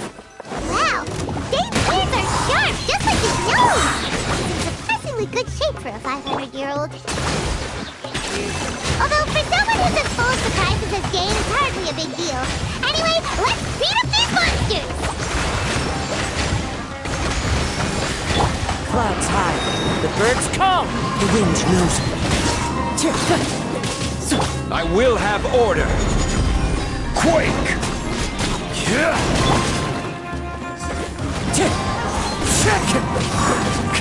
By royal decree! I doubt that the appearance of those monsters was wholly random. There must be something nearby that attracted them. A ley line anomaly, perhaps. But it seems to be more than that. Okay. I'll go slightly further out to investigate any issues with the nearby ley lines. I might be a while. You should wait for me here. What? You're going alone? You better not be trying to keep some secret from us! Your suspicions are as banal as they are unwarranted. I merely think that this house should remain the focus of our investigation, and as such, someone ought to stay here and keep an eye on it. Not to mention that if even forest rangers are capable of investigating ley lines, I will be more than able to handle it alone. Fair enough. Guess we'll just camp out here then. Good thing there's a fireplace over there. Let's make ourselves something to eat. All this running around has made Paimon real hungry.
I created another universe.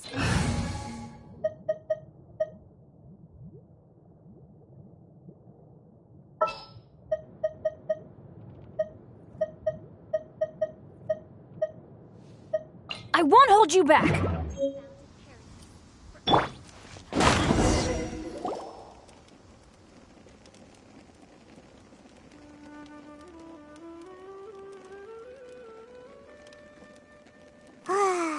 Cooking is as good as ever. Even if there was no other reason, the food alone would be enough for Paimon to stick with you.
changing the subject, Dane's taking forever. He said that there might be an issue with the nearby ley lines.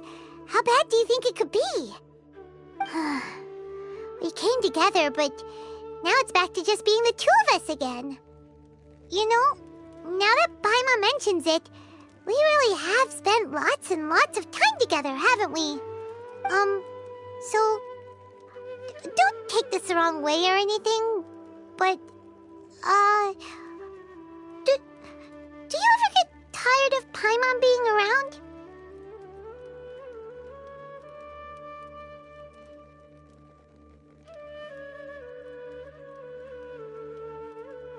Oh, you stop it! Now you're embarrassing, Paimon. So,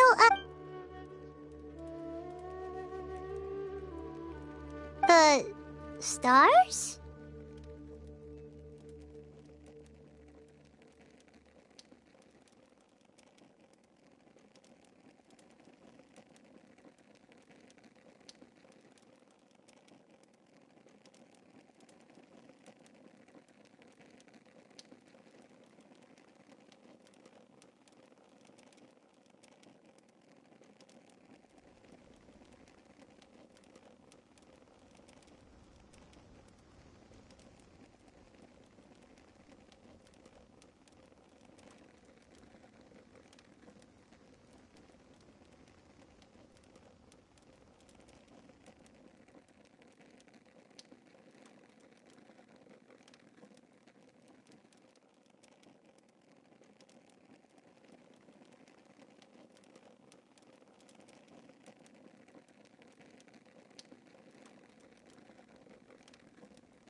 Wow.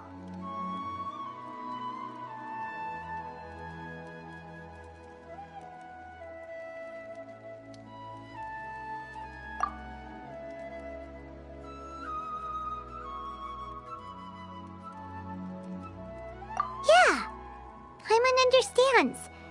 Being separated without even knowing the reason why, it's just terrible. But we'll find the truth together.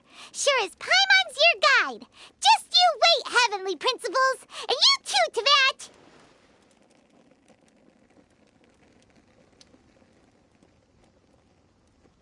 You know what? We've talked too long about this sad stuff. Let's talk about something happy instead, 'cause if you're sad, Paimon will be too.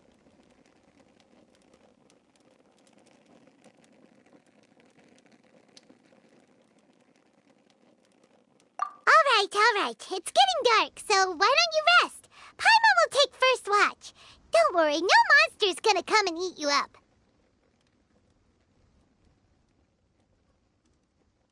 Oh, come on! Don't say that! Paimon just wants to look after you for once. Nighty-night. Go on, shoo! Off to sleep!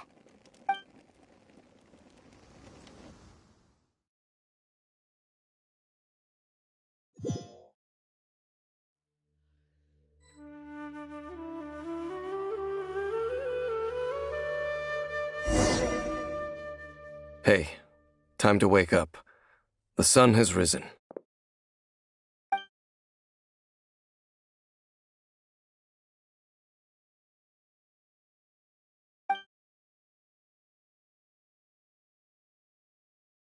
What a deep sleeper. You do know that we need to Hmm? Tear stains. You dreamed of your sibling last night, didn't you? All right.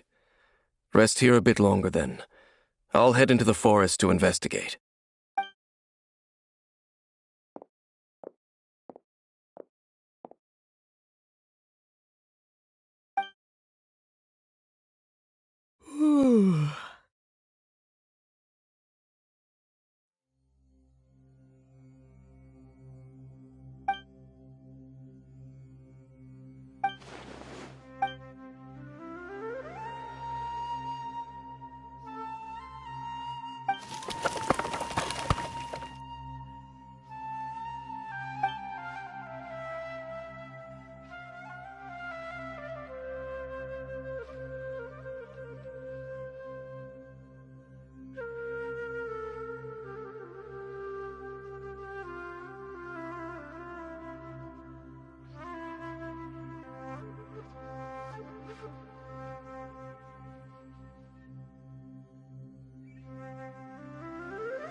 Oh, ow!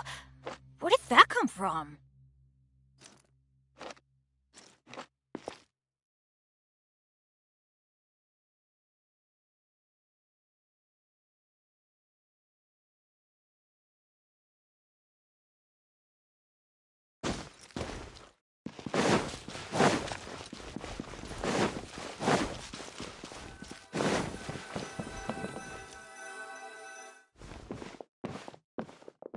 Halt! What do you think you're doing?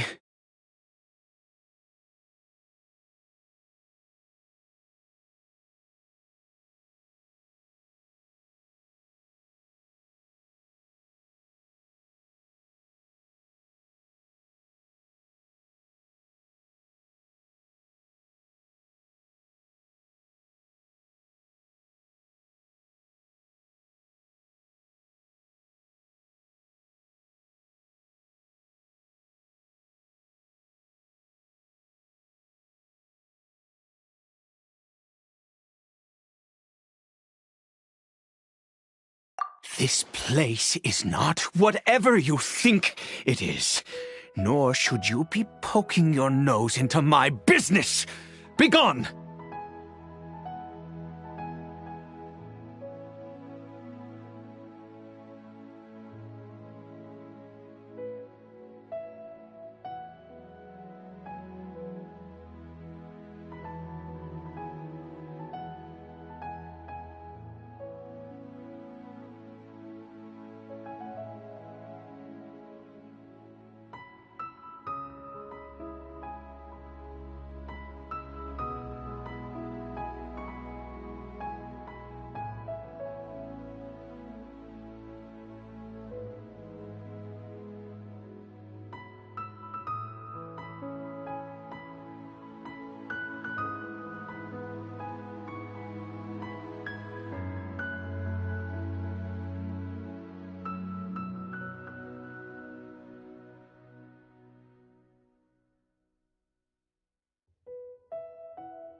Your travel companion?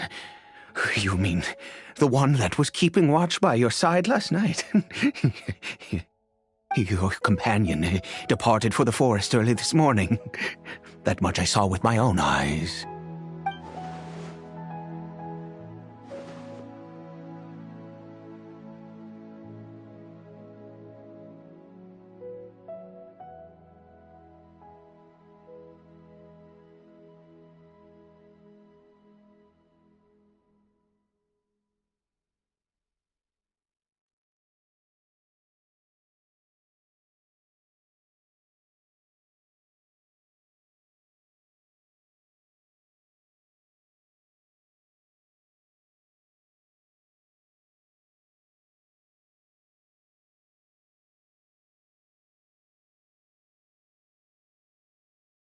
What business is that of yours, hmm?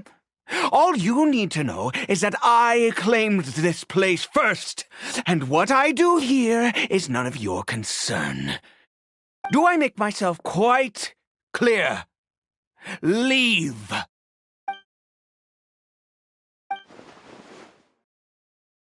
Well, what are you waiting for?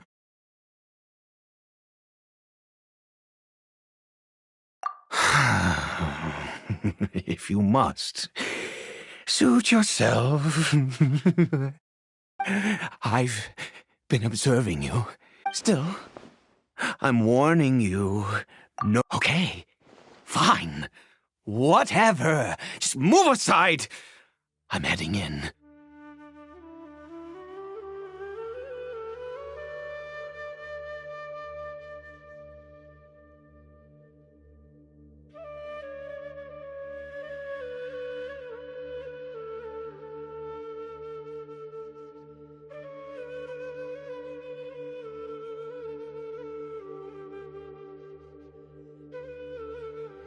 You... Oh, go on then. Have it your way. I knew I wasn't going to be able to hide this anyway. Just come in. But no overreacting to anything you see in here, okay? You understand me?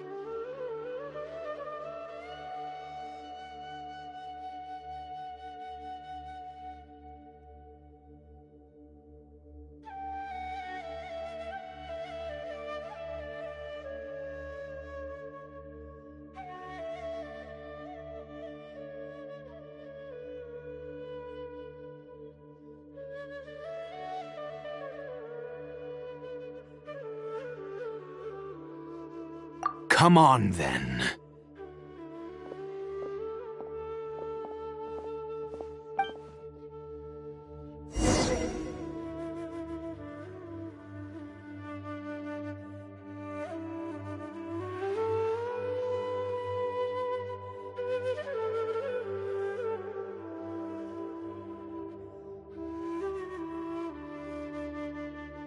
Benny's Adventure Team, assemble!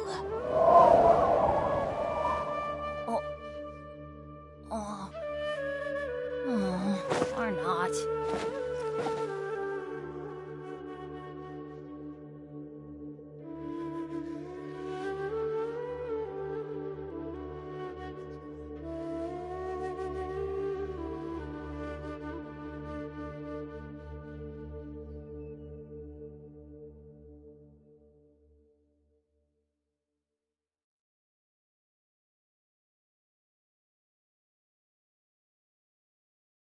Benny's Adventure Team, assemble!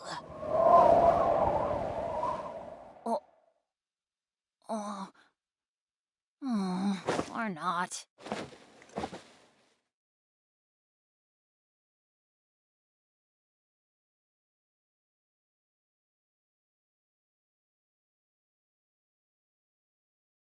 Oh, ow!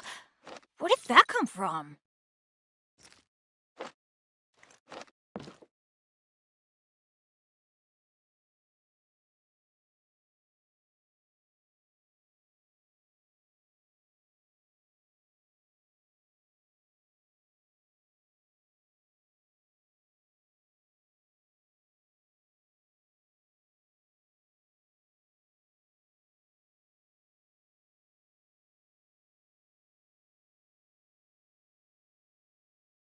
Good things come to those who don't wait around. That's what they say anyway. Knowing my luck, the opposite is probably true for me.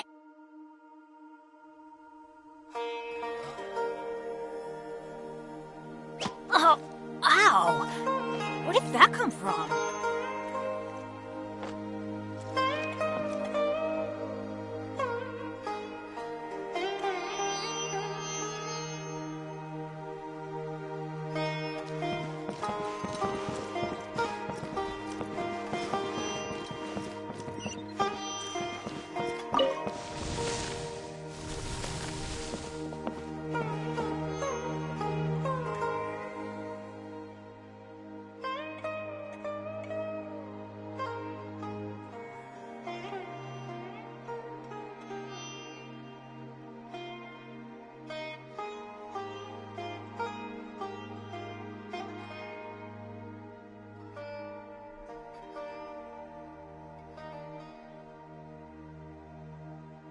Mind your own business. Don't worry. He isn't aggressive. How could he be?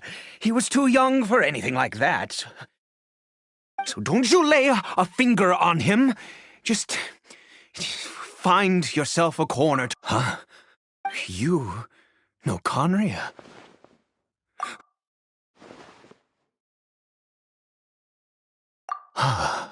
Do you worship a god, traveler?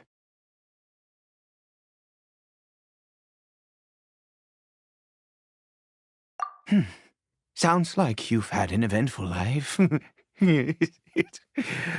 All right, well, my name is Ida, and you are correct.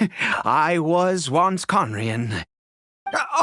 I apologize for my earlier hostility, but you must understand, as far as I'm concerned, humans who do not worship the Seven are nigh extinct. And all who place faith in the gods are my enemies.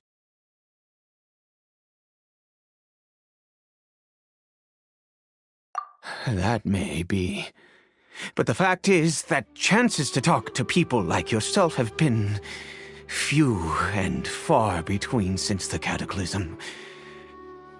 This wretched curse of immortality. Who knows how long I must the curse?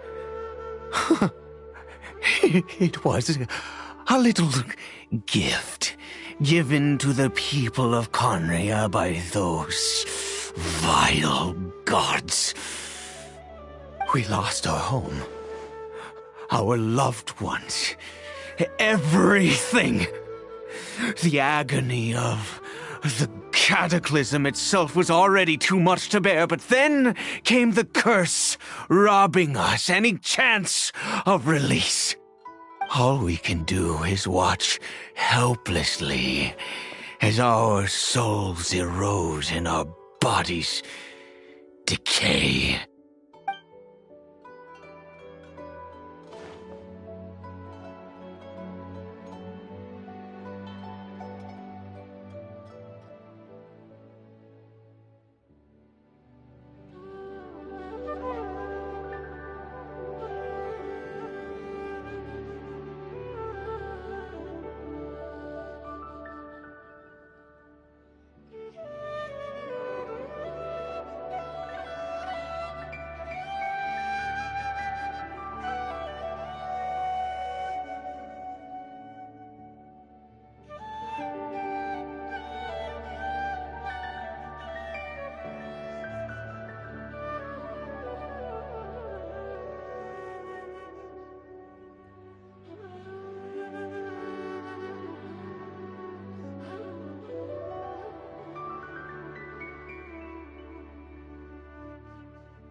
Because, although Conria began with a single bloodline, it was a home to others too. Any who forsook their gods and came to Conria were welcomed as our fellow citizens. When the cataclysm came, we pure-blood Conrians were declared the greater sinners. Upon us the gods placed the curse of immortality. But those whose ancestry belonged to the domains of other gods were punished with the curse of the wilderness as they fled, turning them into monsters. He is Kari Bear, my illegitimate son. How times have changed. I can say that out loud with no consequence now, but it was once a matter of unspeakable shame. I was a noble of Conria. I resented the life that my family had arranged for me. Then, one day, I met a beautiful woman amongst the people. Her roots were in Mondstadt, but that mattered not to me. It was love at first sight. Kari Bear faced great hardship from the very moment of his birth, all due to my selfish desires, and I was never able to be there by his side for any of it. After all that, he turned into a hilichurl right before my very eyes. I always owed him much, and now at least I can finally be close to him.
She was.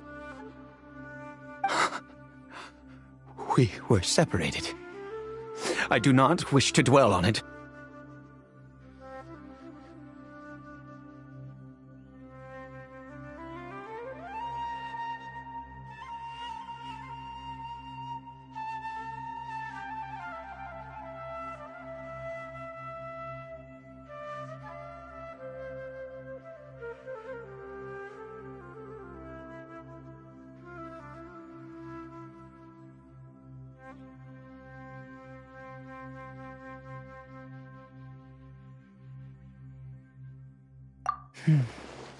It could be worse.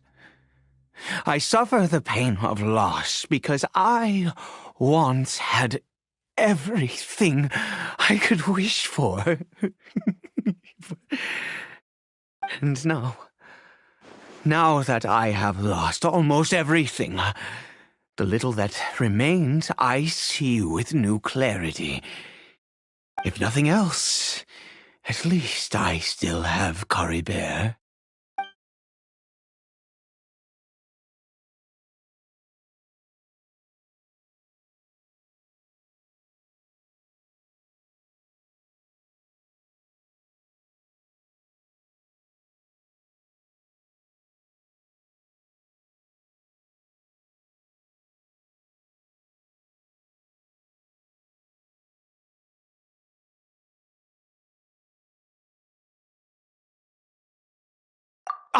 Yes, that reminds me. I only returned here to